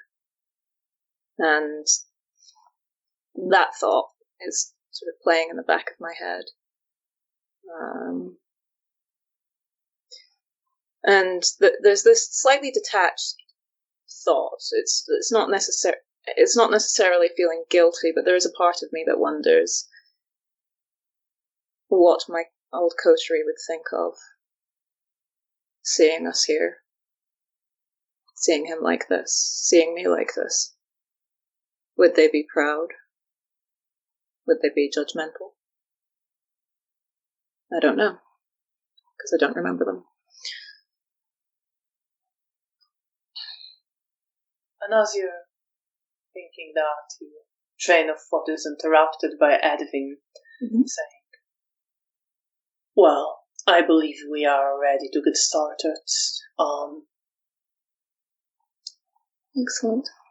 And he, if you want to do something, just tell me. Yeah. He takes his knife, and you see he removes Arek's shares, just cuts it open, and you see Arek's flesh, covered in patches of fur, growing in this messy, irregular way on his chest and abdomen. Edwin doesn't really seem to focus on that at all. I don't either. And he just takes his knife and starts making an incision in Arek's abdomen, cutting quite deeply.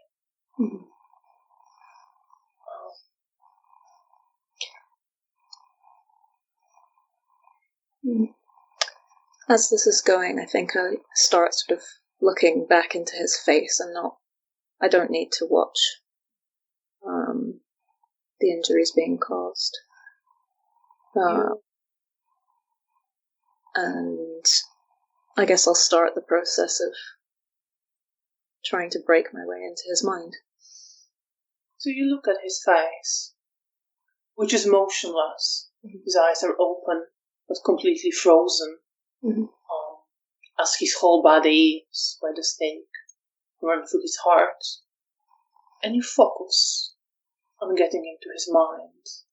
You are aware, on a sort of back of your mind, of Edwin walking up to the furnace and opening it and reaching in with the tongs. And you focus on Arek and his mind and try to break in. And roll your intelligence and subterfuge with difficulty 3. And spend a point of willpower.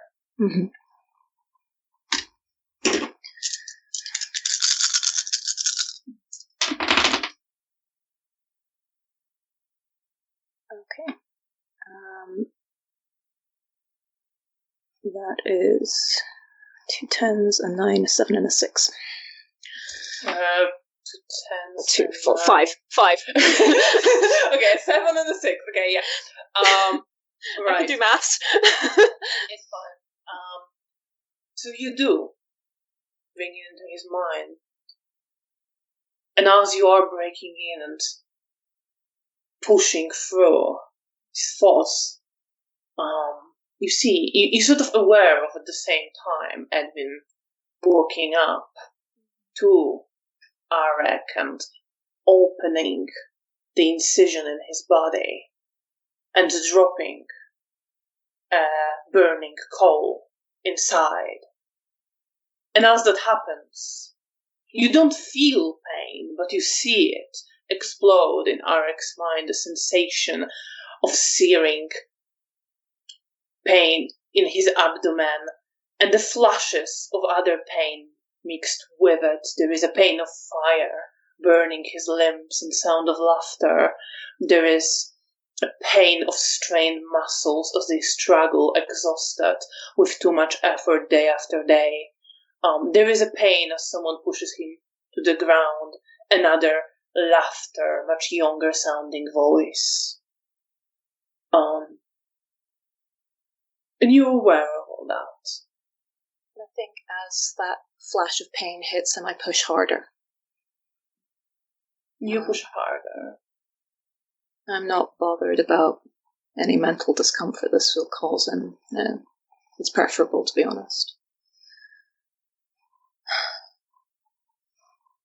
And as you're doing that, you hear Edwin leaning forward asking,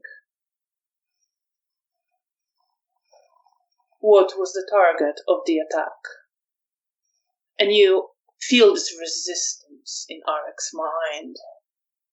And then you hear Edwin just say, answer. and you see the struggle, you hear this thought like, no, you bastard. And then you see, not his answer, his focus.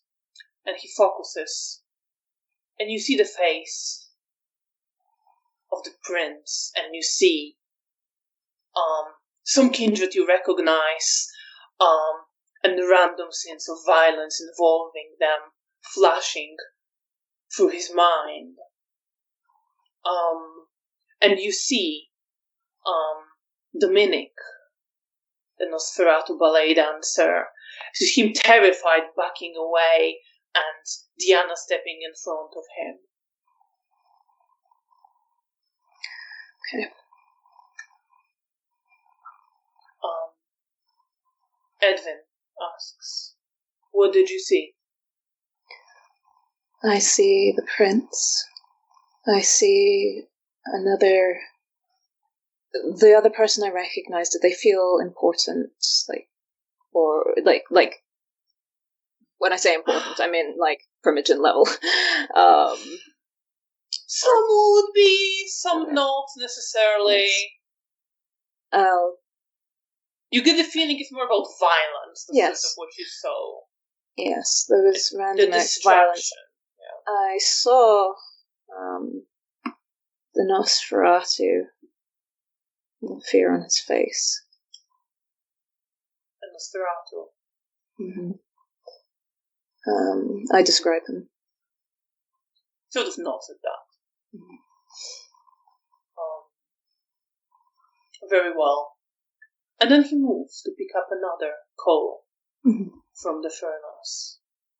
And again picks it up with the tongs and places it in Arek's abdomen, which again you see this flash of pain flash through Arek's mind.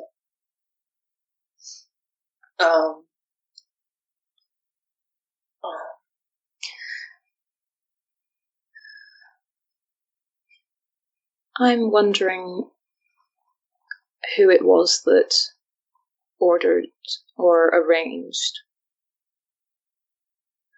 who it was in charge of the attack. Are you asking this, or are you just wondering? I think I say it both. I think I do say it out loud, actually, because Edwin told me to. And you hear in Arek's mind just... First you feel this, like, flush of love and longing running through him as you ask the question.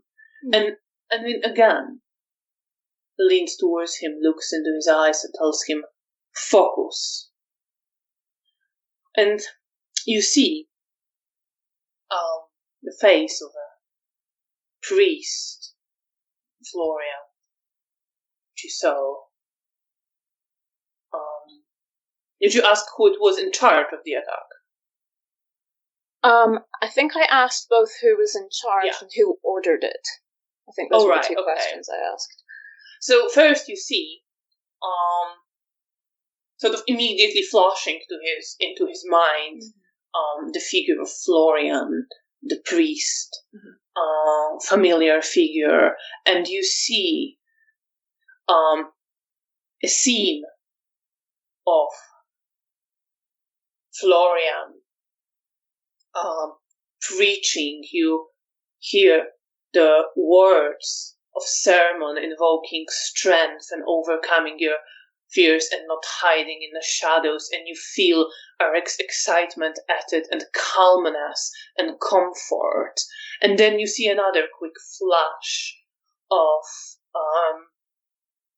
the same figure of Florian, indicating a crying woman at his feet, just sort of curling, begging, and you see him gesturing towards Arek, and then you see a flash of Arek covered in blood, standing over torn to shreds body of a woman, and you feel this guilt and regret, and like trembling as he recoils from this memory, and then it fades and is replaced by another silhouette, a face hidden in the shadows, and a voice that says,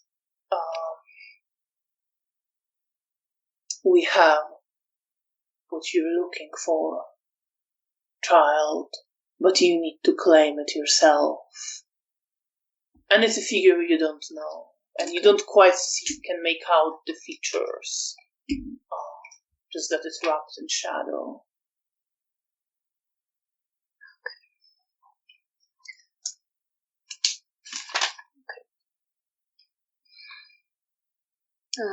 So there is guilt in there. Good to know. And then I sort of focus my voice towards Edwin and describe what I see. I say the priest as if I don't think I quite remember Florian's name in this moment. Yeah, of course. Although he does feel important to me in a way. I will describe the shadowy figure, and the words that they spoke. Edwin just nods his head at that. And then continues. What will be Sabbat's next move? Focus. And you see confusion in Arik's mind. You see flashing faces of Nosferatu with a dislocated jaw, the blonde woman, Irmina, Florian, another woman whom you do not really recognize. You see, you feel it, even this desperation to answer, to obey Edwin, and not to disappoint him. You hear his own thoughts saying, "No, fight that asshole." Then you hear a memory of a woman's voice saying, "Is there anything you're good for? I can't believe you're my son. Maybe it's better your father can see you." And you feel this disappointment and anger at himself and this desperation to be good enough. And I lean forward and I say to him, "Maybe you'll never be good enough." How are you feeling with all this? It's weird. There's both... I'm gaining understanding of him, and I dislike that. It's easier to hurt him when I don't feel like I can see where he's coming from. Then he just feels like some random monster, like the boogeyman. I still don't think I'm feeling necessarily guilty, but there's an awareness there that this is ultimately just a man. But I keep going. Yes, and as you... Sorry. Yeah, and I just say those words into his ear.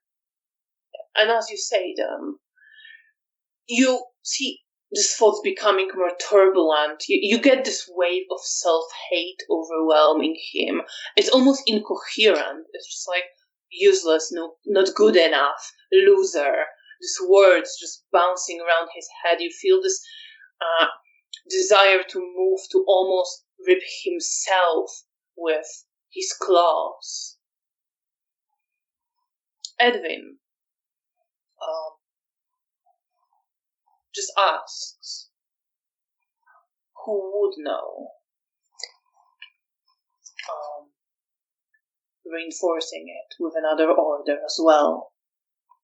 And you see, flashing through the mind of Arik as he struggles but can't and detests himself for it, the images of Florian, again, the blonde-haired woman, not the one you recognize, not the one that causes anger, a different one. You don't really.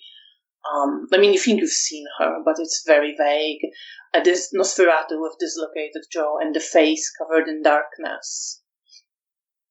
You hear his thoughts, saying traitor, and then they'll kill all of you, Camarilla assholes, and then the guilt and shame and thoughts starting to twist again on themselves, becoming almost incoherent, torn between the desire to satisfy and win, and very focused on his figure, and at the same time wanting to tear him to shreds. Okay. Sorry, just to clarify, the people who would know were Florian, the blonde woman. Gravedigger, that would be. Yeah. And the face covered in shadows. Yeah, thank you. Yeah. No. Sorry, just making my own notes. Of course. Do you convey that to Edwin? I do. I think also throughout this, I have my journal in front of me and I'm scrawling in it without looking. Okay. It's messy and it's kind of going all over the place, but it's habit at this point. All right. And let's jump back to Janina for a moment. Janina. Sorry, you wanted to say something? Oh, just commenting on the various ethics. Torture and morgues. Yeah. Ethics? In our vampire game? Sorry. Janina, you enter into the morgue. Yes, and I will slowly go towards the back where Mr. Potocki. I always want to say potato. My God. I'm going to not focus on that because I don't want to have that in my head. You go to the side of the morgue he indicated to you. Yes. I'm glad I wasn't drinking for that. And do you start opening the compartments to look at the bodies? Probably. Well, first I will glance towards the morgue as a whole. It's like empty, except like the boxes. There's no one else in here now. I mean, like, there's no body, like, propped. No. They're put away, like, storage, but there's nothing, like... then I will open the first random box. So you open the first one, and you see a woman, maybe in her 40s, wearing elegant black dress, that now is stained with patches of coagulated blood that ran from her torn open neck. The blood is dried on her neck, covering some of her pearl necklace as well. And you see on her finger a wedding ring as well. Yes, she's the lucky one that I'm going to pick first. Mm-hmm. And what I'm supposed to do, I'm supposed to take the body on a... So there would be something to, like, transport it on, like a trolley. Roll your medicine and intelligence with difficulty 8.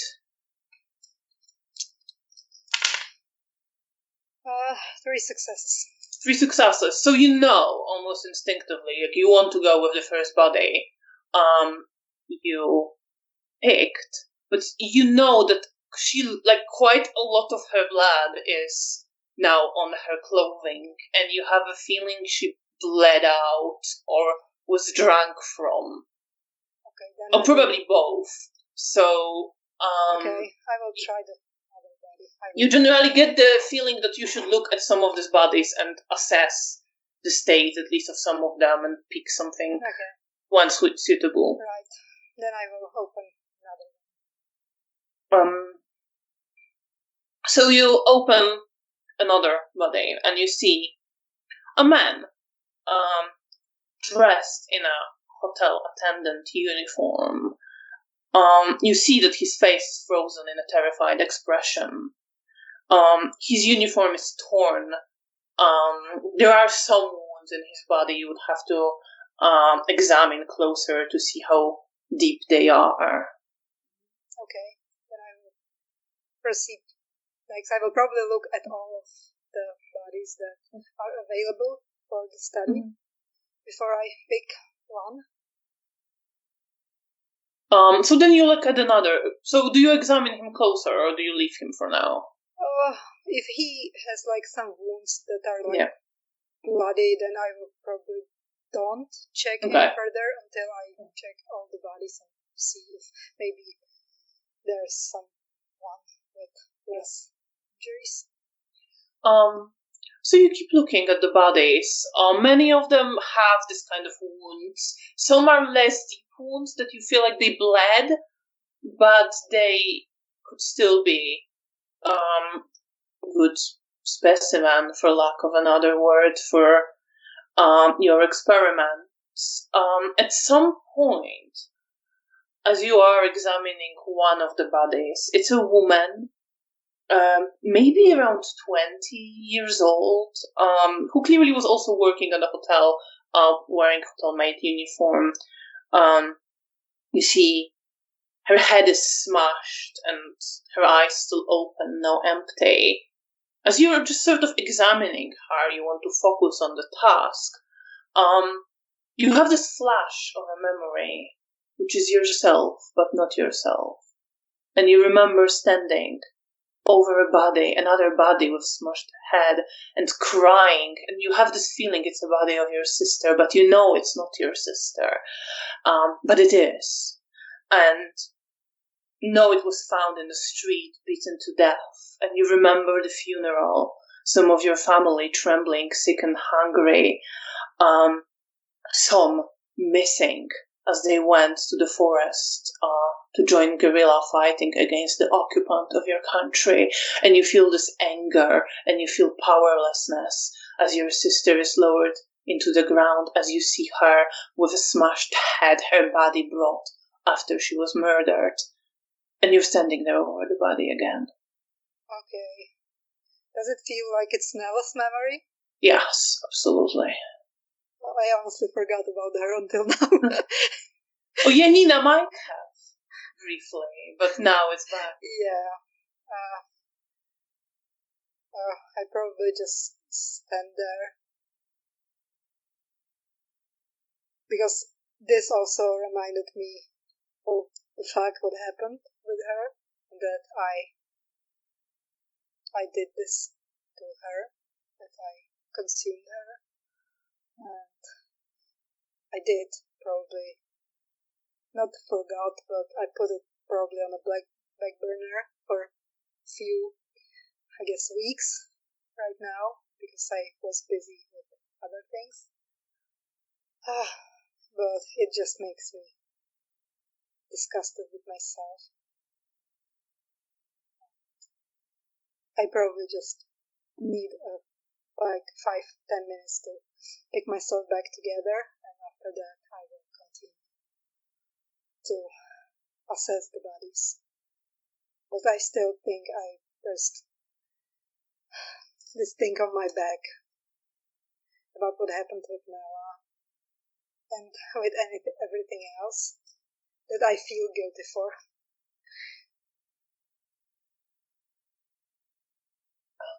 And you, with those thoughts, continue to examine the bodies. You rolled well. So the body that looks most suitable to you is a body of an older gentleman with white hair, some wrinkles on his face, dressed in a not super expensive, but fairly elegant suit. You see that he has a broken neck and broken arm. Okay, then I will push the trolley and load the body on it and transfer it back to the lobby. No problem. As you are sort of transporting the body, you see a pocket watch slid out of his pocket. Okay. look at it? So you look at it and you see, still showing the time. And on the other side you see an inscription. For our beloved father, on his 50th birthday, may God give you 50 more. Helena and Stefan. I will put it back into his pocket. Gently pat him on the head. Feed him with a lamp.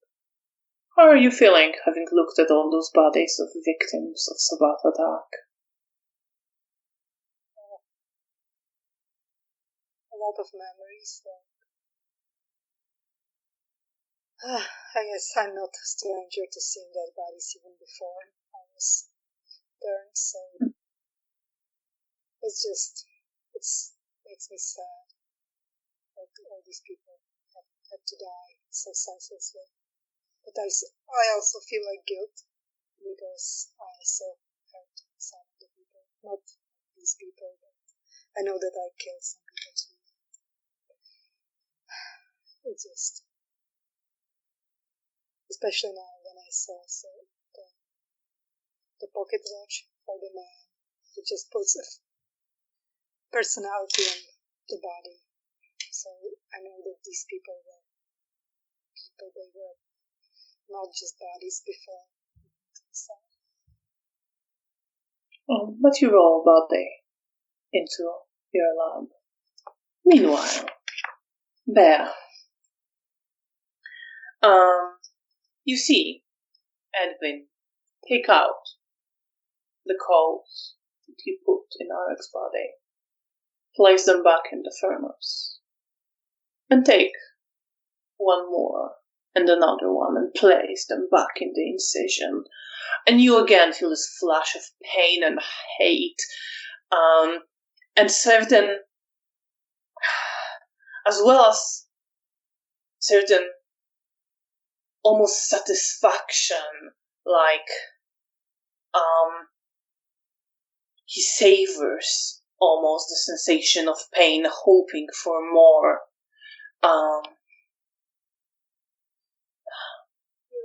You want more. Is that out of self-loathing or some sort of righteousness? You see Edwin sort of give a smirk at that and take one more. Go to the furnace, take one more coal.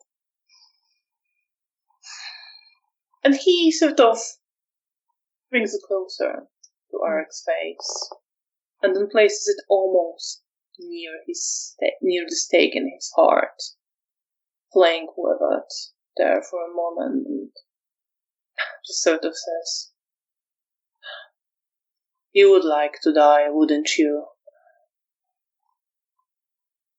And then places another coal in Arek's abdomen. And you see this pain again, and the images of people being murdered by soldiers, and of people being murdered by Arek and other members of the Sabbat, and the desire to just tear and destroy everything around him flash again in his mind. And Edwin just leans closer and asks, where does the bishop dwell? And you see, in Arek's mind, as Edwin reinforces the question with another, a face covered in darkness, the same voice, we seek what you have, and the feeling for a moment of peace and longing, and then the thought, no, useless, and again a hope to burn, a hope to die. But you see that there's no answer, there is no knowledge. Okay. He doesn't seem to know where the shadowy figure resides. I guess it wasn't important enough to know that. Supposed to be expected, still worth trying.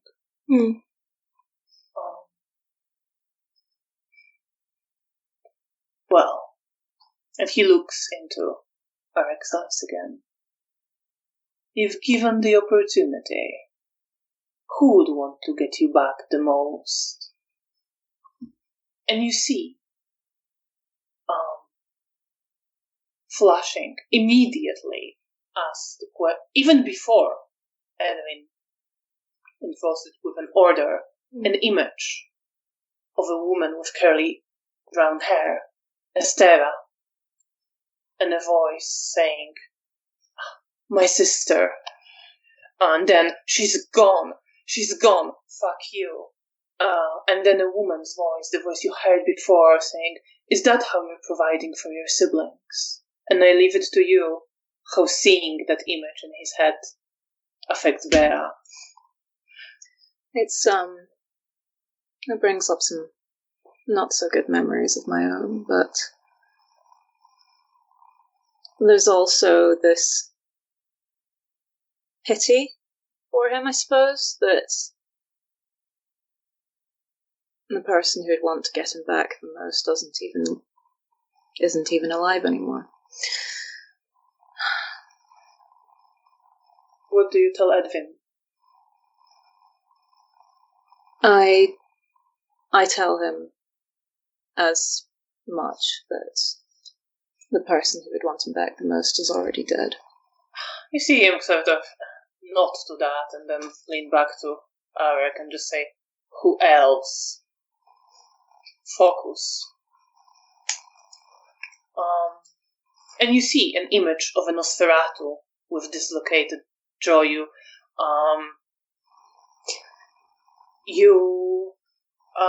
hear the barking of a dog, and you see the memory of that dog, of looking into this dog's eyes and this feeling of understanding flashing between, well, not you, but Arek and this creature of hunger, of amusement. And you see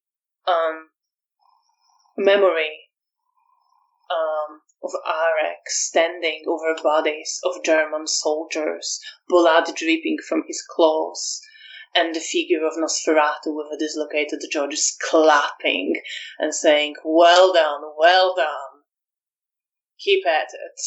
And then another memory, as the same face says, "We don't care about the others, kid. You only need to bring this Ventru, but you have to drink him yourself."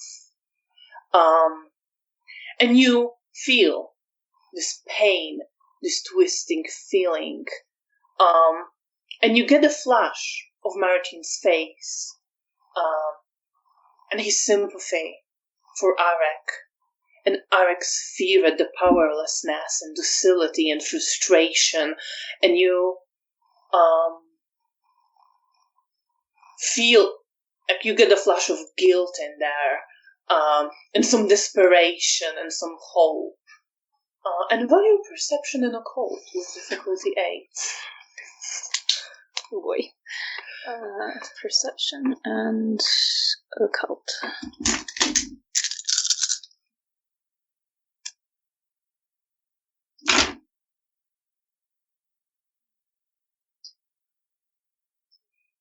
Four successes.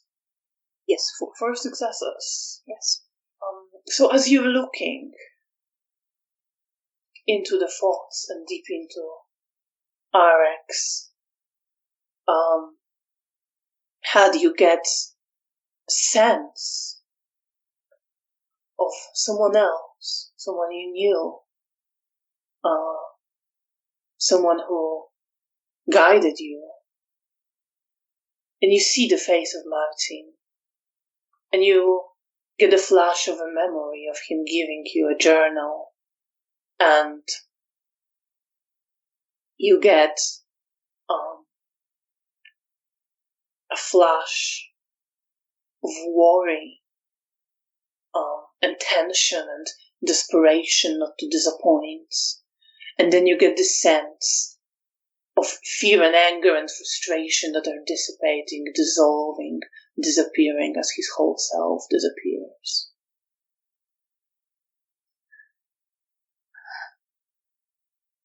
There's a flare of both grief and anger in me. And I think at that point is when I look back at Arik and there's anger in my eyes there. You feel guilty for what you did to Marcin. That's not enough. And I'd like to activate the haunting. Go for it. It's, let me have a look. It's manipulation and subterfuge. It costs a blood point. And the difficulty will be 7. Okay. 7, 6. Sorry. Okay. 6. No worries.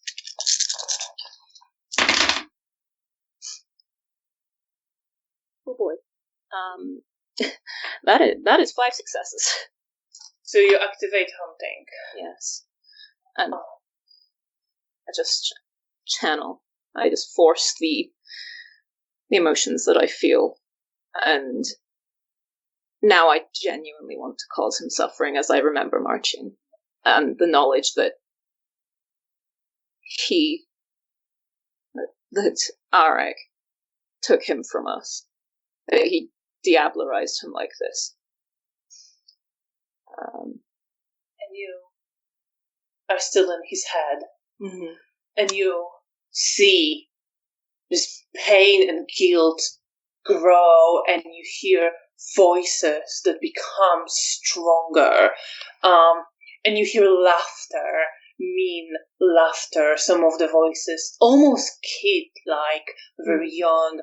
Some of them much more mean-sounding, much more threatening, filling Arik's head. And you hear again, useless, loser, loser. Can't I ever count on you? What are you looking at, asshole? Someone, haha, your family is dirt. And then you have a memory of pushing to help someone. It's like, your stinky brother is here, you stink. And laughter.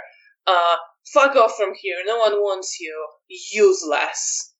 What are you going to do? Run to your father? Oh no, he's dead. Dead, dead, dead, dead. And the pain swelling and was becoming almost incoherent. And then you feel his resistance to it. It's like, no, you bitch, you bitch. But then it gets swelled in, you're useless. She's right, you know. She's right, he was saying to himself and feeling guilt. And then you see Gravedigger's face again. Say, we don't care about others. And then, why do you even care? It's part of a process, kid. You'll get to understand.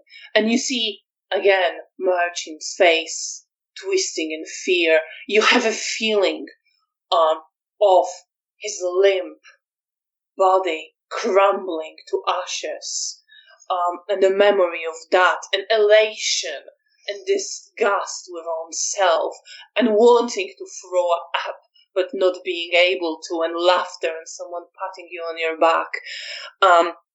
And the stifled desire to act, and frustration and overwhelming fear of staying in hiding. And you hear thoughts of, like, why did you do this? Just memory of shouting at figures you recognize as Sabbat. Kuba, no, why did you do this to them? You said you didn't care. And them just laughing. And the pain of fire burning skin, a memory of that mixing with the burning of the coals, and another thoughts. Just, Kuba, Kashka, no, why? And then another desperate cry. You say you didn't care. And then you hear, Bea, run away. I hope she runs away. Fuck you, assholes.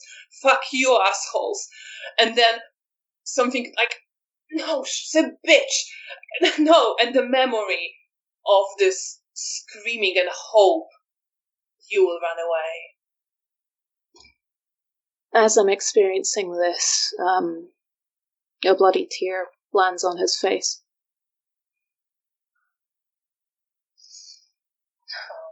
And we will move to Janina.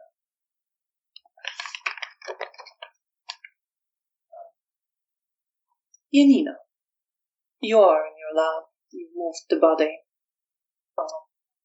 to the table to conduct your research. You first have to prepare some chemicals and preservants to be able to actually preserve the blood when you extract it. You remember some of what you've read. So you're just trying to go over it in your head. Yeah, and while I'm doing it, I'm probably like chatting with the dead body, just like talking to him. Probably like explaining him what I'm doing, like right now, the process. I don't know. I guess it makes me feel more comfortable by like chatting with him, so it doesn't feel empty. So that's what I'm doing. Yeah. How are you feeling? Because you've seen many dead bodies, but you never really worked with dead bodies much. You always worked to save people's lives. Well, I think it's just...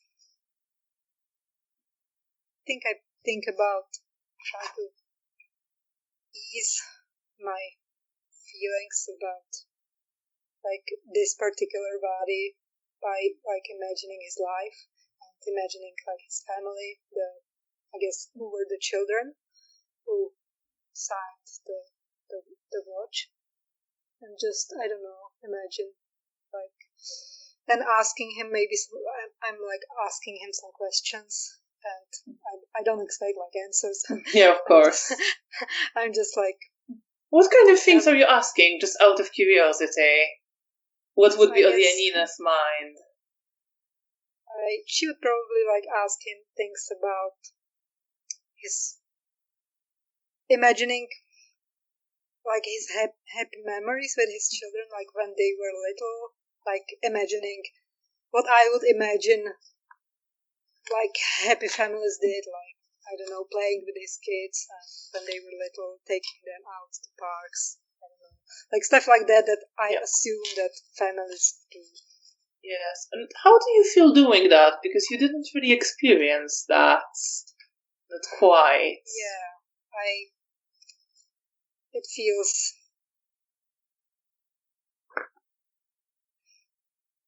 It's very like not something I can relate to, but it's like watching a movie when you like watch people do other things that are not going to happen to you, that you have no experience with, and it's just you imagine how it feels like from what you see in the movies or in the books, and that's what you project.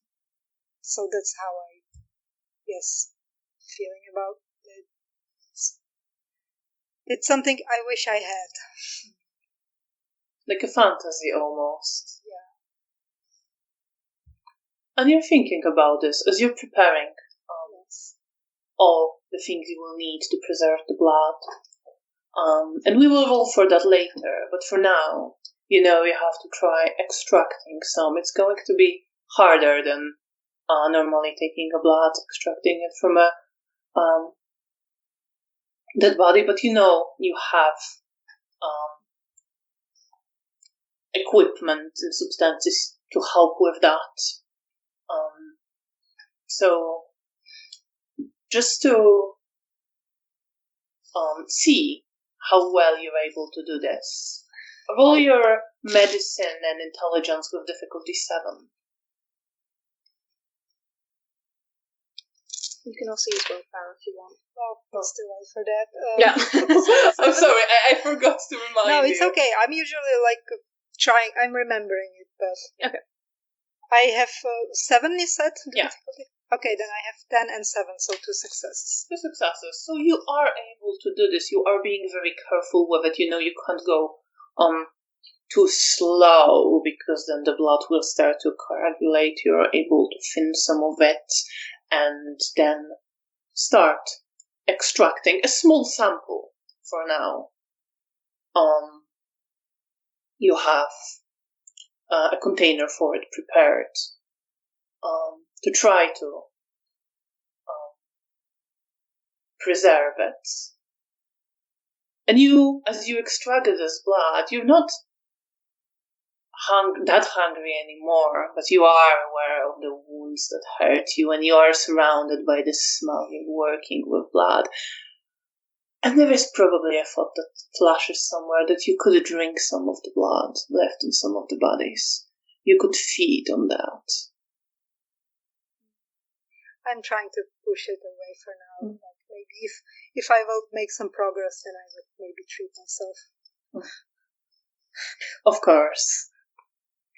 And you move to mix the blood with the chemical solution you prepared. And this is going to be difficulty 9 because you're attempting something very new. You were fairly distracted during a lot of your research. So let's roll for how well this experiment goes. Okay. So should I roll? Oh, medicine and intelligence, sorry. Okay. Well, I have 110. So you have a single success. So you observe the blood. And you you have a feeling like it's sort of it didn't work perfectly, but it worked. Like as you're observing it, you see like, oh, it stays preserved in liquid form. You sort of now think, oh, you maybe could have made the proportions slightly better, but it does work, and you have this very small sample that you think should last. But you will probably need to leave it and check how it holds for a longer period of time. Okay. Then I will probably start another one. I will try to do the same thing again. Probably maybe just adjust a bit, like from if I have like any ideas how to do something differently, but maybe. I roll again. Intelligence and medicine, this time with difficulty 8. I have 3 successes. I have 9, 9, and 8. Yeah, so you change a little bit the proportions in your solution, and you feel like this time you got it better. You got a bit more blood out of the body as well. These are still very small samples. But you feel like you're at least getting the hang on the process, and you feel like for now it will need to be left to see how well, unless you want to try another combination. But you feel confident that this should work. But of course, you need to give it some time to see how well it will hold. Yes, over time. Okay, I guess I will stop for now. I will maybe clean the equipment and put the body back. Leave the blood samples. Should I leave them in the lab or in the cold storage? In the storage, yes. So then I take them there. So you put the body back. You take samples. You clean the equipment. Do you wish to try feeding, or? I would Probably not. Is there a discomfort in the idea? Yes, I mean, store the blood from their bodies, it's fine, but like I don't really want to bury my fangs into a dead body. They already were disrespected so much, it just feels wrong. So I will not do it. Of course. And you feel like you're done for now? I will probably go to the office to Mr. Potocki. And just to tell him what I did, how I did, just like leave him some notes about, I don't know, probably I wrote some like notes about it, and then I will is it like far away, or can I walk by foot? You will be able to walk by foot. It's not very far. It will be like at most 40 minutes walk. Okay, then I will. Then after I'm going to like chat with Mr. Potocki, then I will tell him that I'm going to head back to the hotel. He will ask. Well, he will say, "Well done. I see you didn't need my reassurance." Well, we will see how they will hold up. I will go to check on them probably in like 2 days. Of course. I'll make sure no one disturbs them or your lab in case you need it again. This is your space for as long as you need it. Thank you very much. I hope you have a nice week. It was very pleasant. Just doing some late work, reading up on various things, some new research. If you ever, I have no reason to question your competencies, but if there's ever anything you want to read up on or interested in, you can come to me. I'm sure Mr. Ray will not mind. I am here to help you. Thank you. I'm sure I will take up that offer in the future. Have a pleasant rest of the night. You as well. Again, very nice to meet you. Have a nice week, and I will just make a slight bow and just like he bows to you slightly, and then he turns to his desk where he has a lamp and leave from the hospital and you walk back to the hotel. Meanwhile. Oh, good. More of this. Are you okay, Faye? Yeah. Just to make sure. So you're happy to keep going? Yes. Okay. So, bloody tear from Bear's eye falls onto Arek's face. I assume you conveyed to Edwin that you saw a gravedigger in response to his question at some point. I think, because that was beforehand, yes. I think I was talking about it, and then I kind of didn't quite stop, like, partway through a sentence, but sort of got to the end of a sentence and then went quiet for a moment, and that was when the tear fell. And my hand has moved to a new page and has kind of mechanically taken these notes.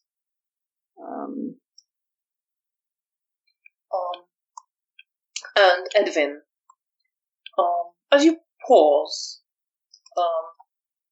just looks to you. Are you all right, Miss Logiak? Yes. My voice sounds a little hollow, but I can continue.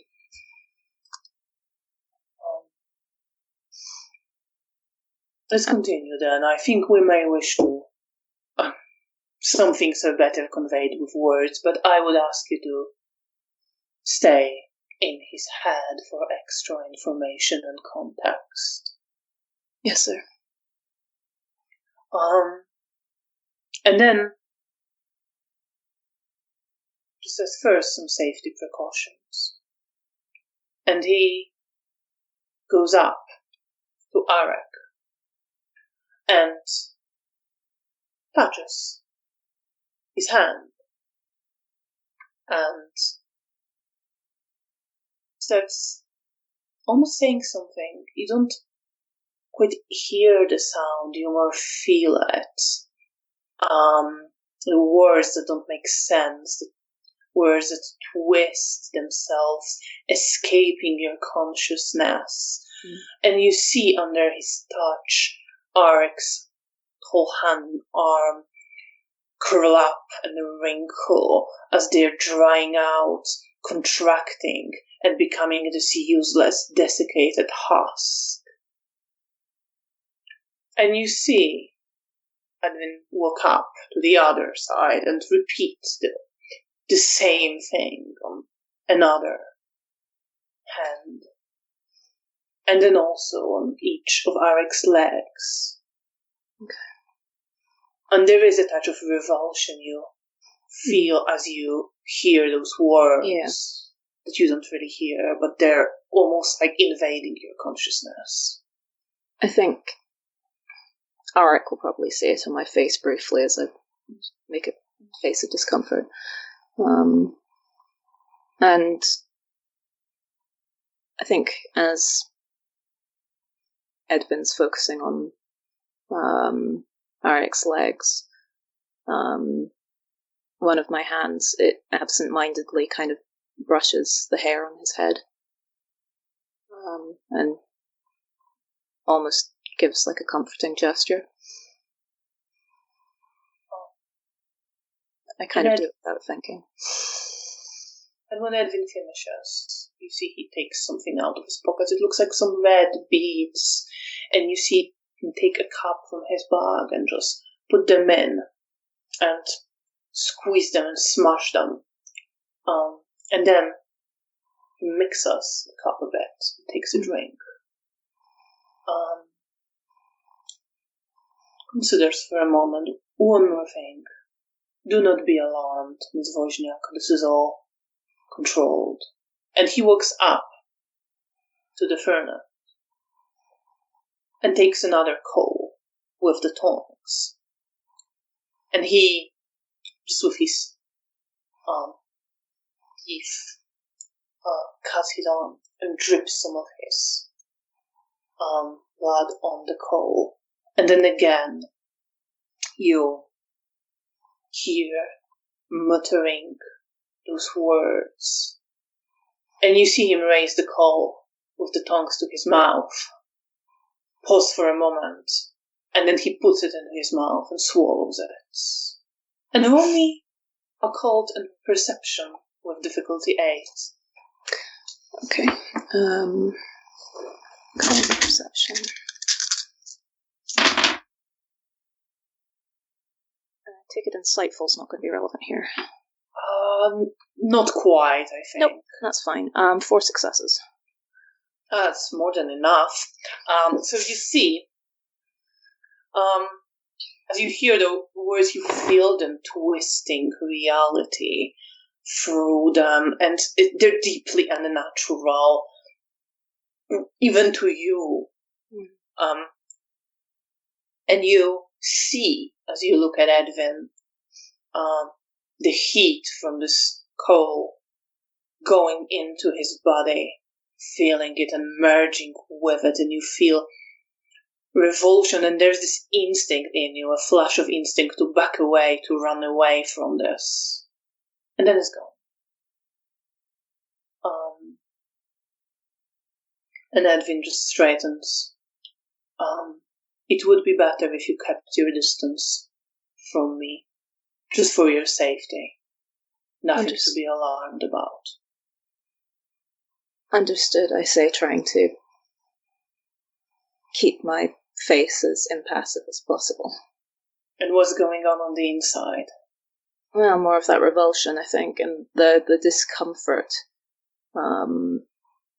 I've not really witnessed Tremere magics to this extent before, and it's unpleasant.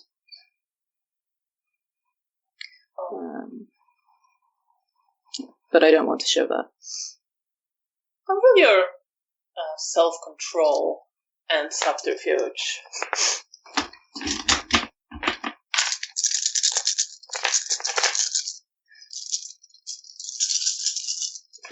I spend a willpower on this. Alright. Difficulty 6. Okay. Then that is 4 successes. Plus. Oh, yeah. Willpower. 1, 2, 3. That's with the willpower. Sorry. Okay. Sorry. You asked me that, and I suddenly went, Oh, that's fair. That's fair. You don't see indication that he knows. That's fine. And he moves closer, and I will move sort of towards Arek's head. So yeah, that I'm and kind he of just standing. he's also not trying to come very close to you. Yeah. And he takes out the stake, and as you're standing near Arek's head, you see his eyes change as expression returns into them, and you see this first flash of fear and pain, and then something softening briefly as he looks at Edwin, and then anger, and then Arek starts laughing maniacally, uncontrollably, at which Edwin grabs his face with his hand, and the laughter of Arek turns into a scream, and you smell slightly burning flesh. And Edwin, looking into Arek's eyes, which he didn't cover, asking, "How many of you are there in your pack?" And he compels Arek to answer, asking questions, and you see flashes of these people as he describes the bishop, the figure covered in shadow, the two children of bishop,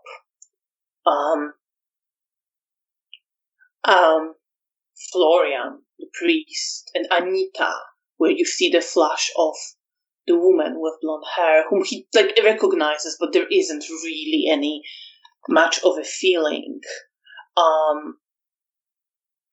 And then Gravedigger and Ivermina, and then he mentions there are some of the young ones. And you give the flash of memory of Arek feeding his blood to these people who were there thrown into the ground and buried.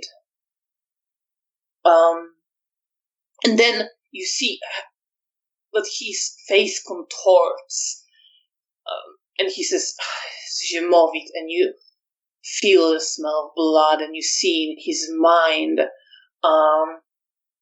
the figure of Zimishi, with his wearing a jacket made out of flesh, with braided skin on his head. And you hear struggle Ines, and you see a woman with a long braid, a short one, with flowers embroidered on the jacket that she wears. And then you are aware of the hesitation and the thoughts you can't betray them, you can't. And then this desperation to satisfy Edwin that wins as Edwin gives his order. And he says, "Ivan," and you get a flash of memory of a figure with white facial hair, white hair, wearing a leather coat with fur, standing in the window, and the memory of him just saying calmly to Arek, "You're still young. You can leave it all behind." And you get the memory of this feeling that there is something better, this calm descending, that then is twisted by self-hate and pain. And then you feel you see Arek's whole body contort. He's fighting very briefly, and then she says, "Lady Leocadia," and you get a flash of a beautiful, very beautiful woman. in a red dress. And you get the memory of a gentle touch of her hand. And I assume you convey some of those descriptions to Edwin. Yes. I think at this point my voice sounds a little hollow, but I convey it. Convey it. And he continues. To whom do you owe allegiance then? And Arek's face twists, and you see in his mind the memory, the flashes of his pack, and the taste of their mixed blood drank from a cup, and then the men covered in shadow. And briefly you see Edwin's face there, and the feeling of hate and love.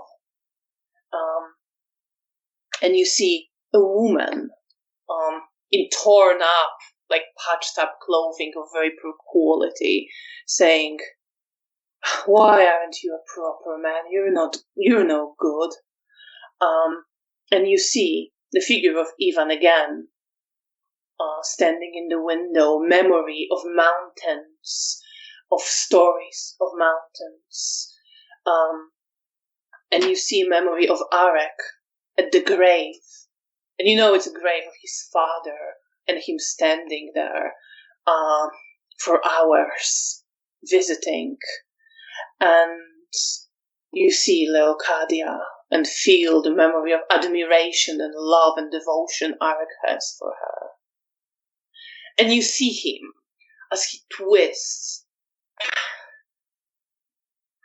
even when Edwin forces him to answer, he just bites his lip and spits blood in Edwin's face.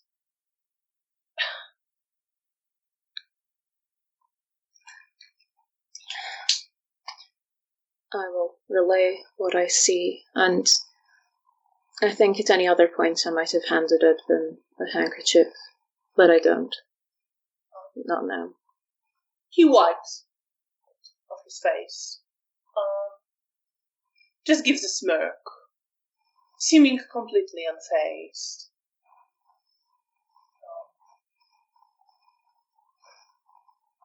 And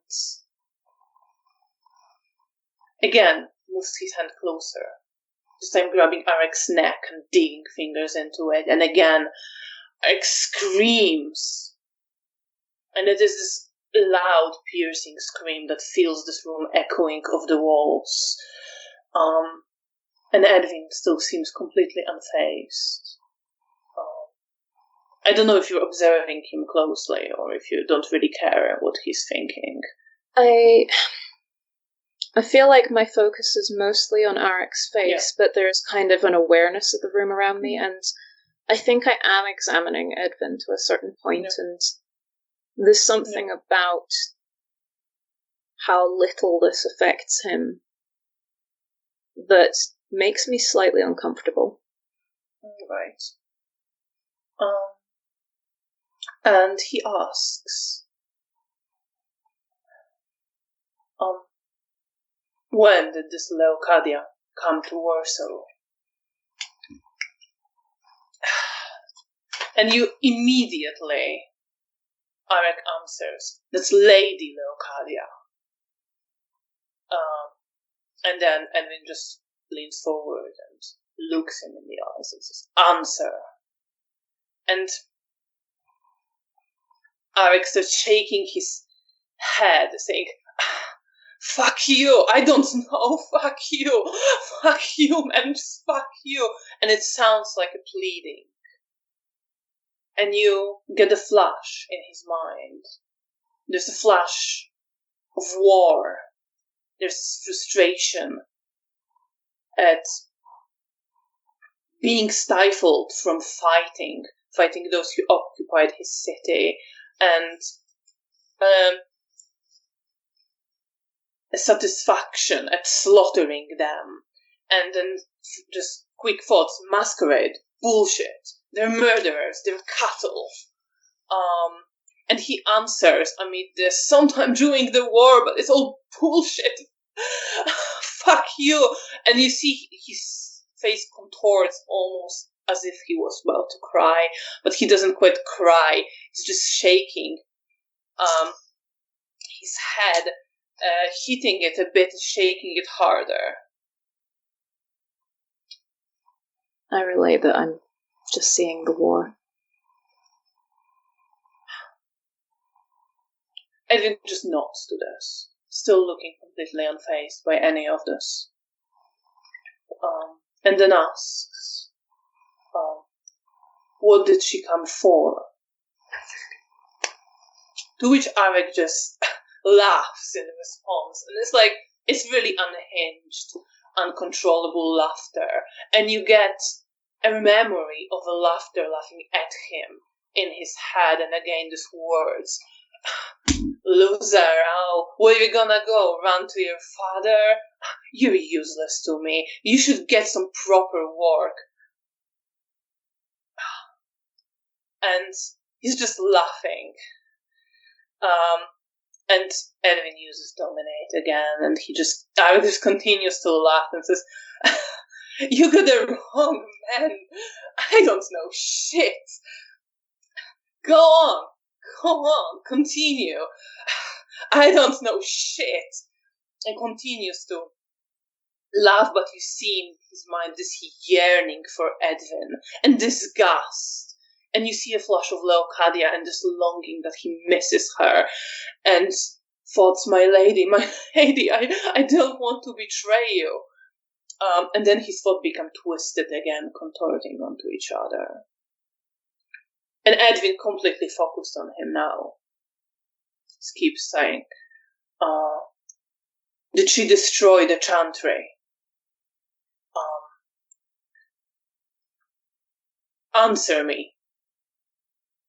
And Arek shakes his head, again hitting it on the table, laughing. And again spits blood. And I have no fucking clue, but she will destroy you when she comes for you. You all die screaming, you all die. And he starts laughing, and bloody tears start running down his face.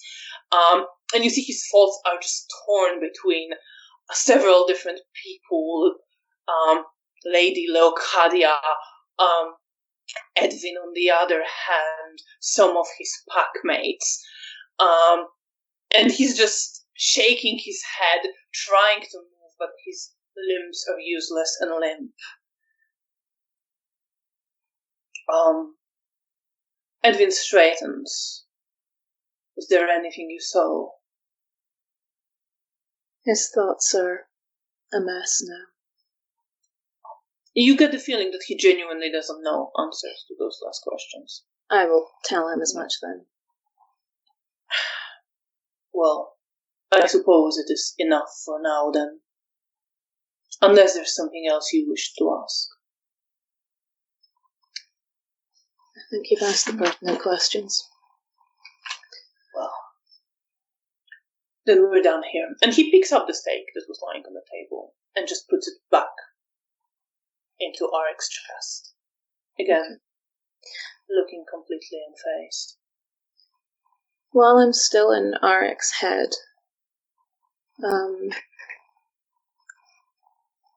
I'd like to spend a point of willpower and allow myself to remember an early memory of the two of us.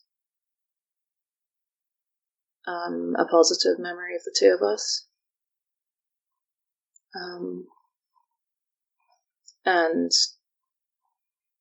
my hand, which is currently on the table, slightly brushes the top of his hair. And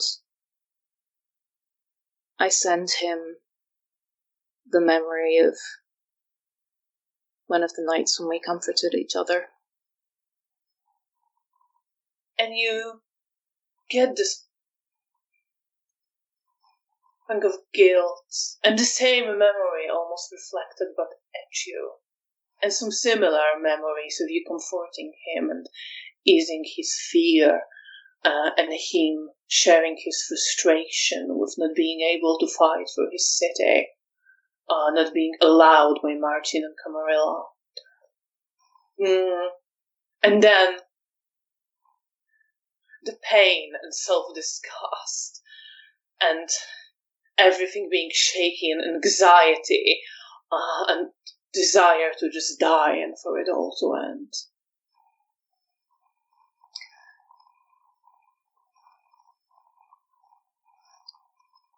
The last thing that I said to him was, your mother was wrong. And you see some tears still running down his face, running onto his neck. And that's when I pull away mentally. You pull away and Edwin is looking to you. I straighten up and I try and look as composed as I can. You're free to go now. Thank you, sir. And I turn and I walk out of the room. You walk out of the room and walk up the stairs. And walk up towards the corridor that is now empty in the basement. I think I end up finding a quiet corner somewhere where no one will see me, and I just curl up and start crying. I have a question for you. Mm-hmm. Do you feel like a conscience roll is warranted for Bea for contributing? I think it does now. I think it does now. Yes. Then please roll for conscience.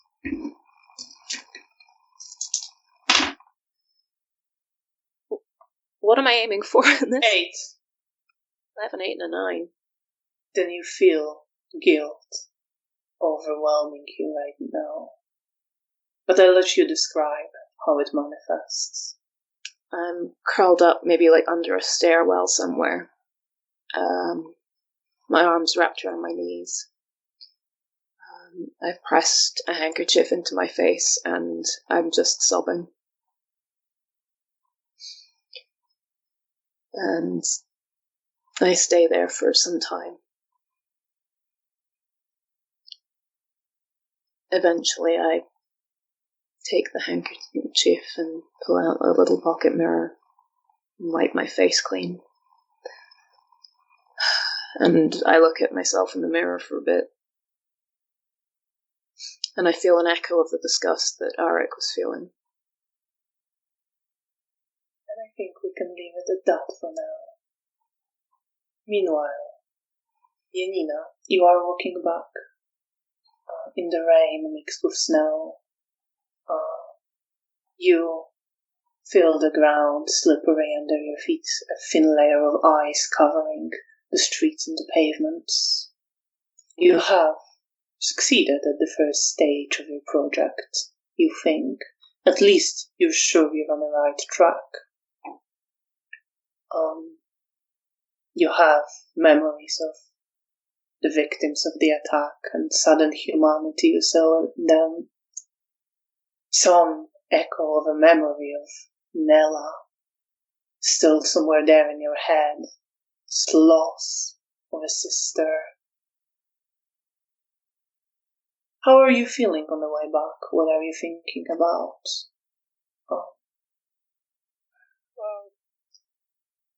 I try to feel good about my progress on the blood project, but I think my thoughts set back to the dead bodies. Now, I guess that feeling, because I feel like I didn't feel her in me for quite some time, and now I just feel again like there's someone else inside of me. It's just there's a lot of, I don't know, I just don't feel myself, like I'm myself, but like that my body's especially like not my body, but my head is not my own. There's a lot of guilt, as usual. And you are walking with those thoughts through the streets of a ruined city, as the wet snow sticks to your clothes, and you feel some wetness dripping down your neck. But it doesn't bother you much. You are focused on your thoughts. And I think this is a good moment to end tonight's session. Thank you very much for playing, and thank you very much to our audience. Thank you very much for running.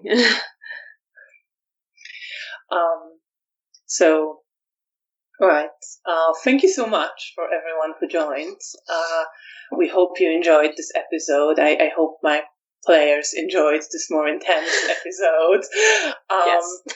We will be back in 2 weeks, which I believe will be, it is 22nd of November at 6:30 p.m. GMT here on the Lamias channel for more Ruins of Warsaw, to see what happens next when Belle and Janina meet and reconnect, and how they proceed from the events that occurred.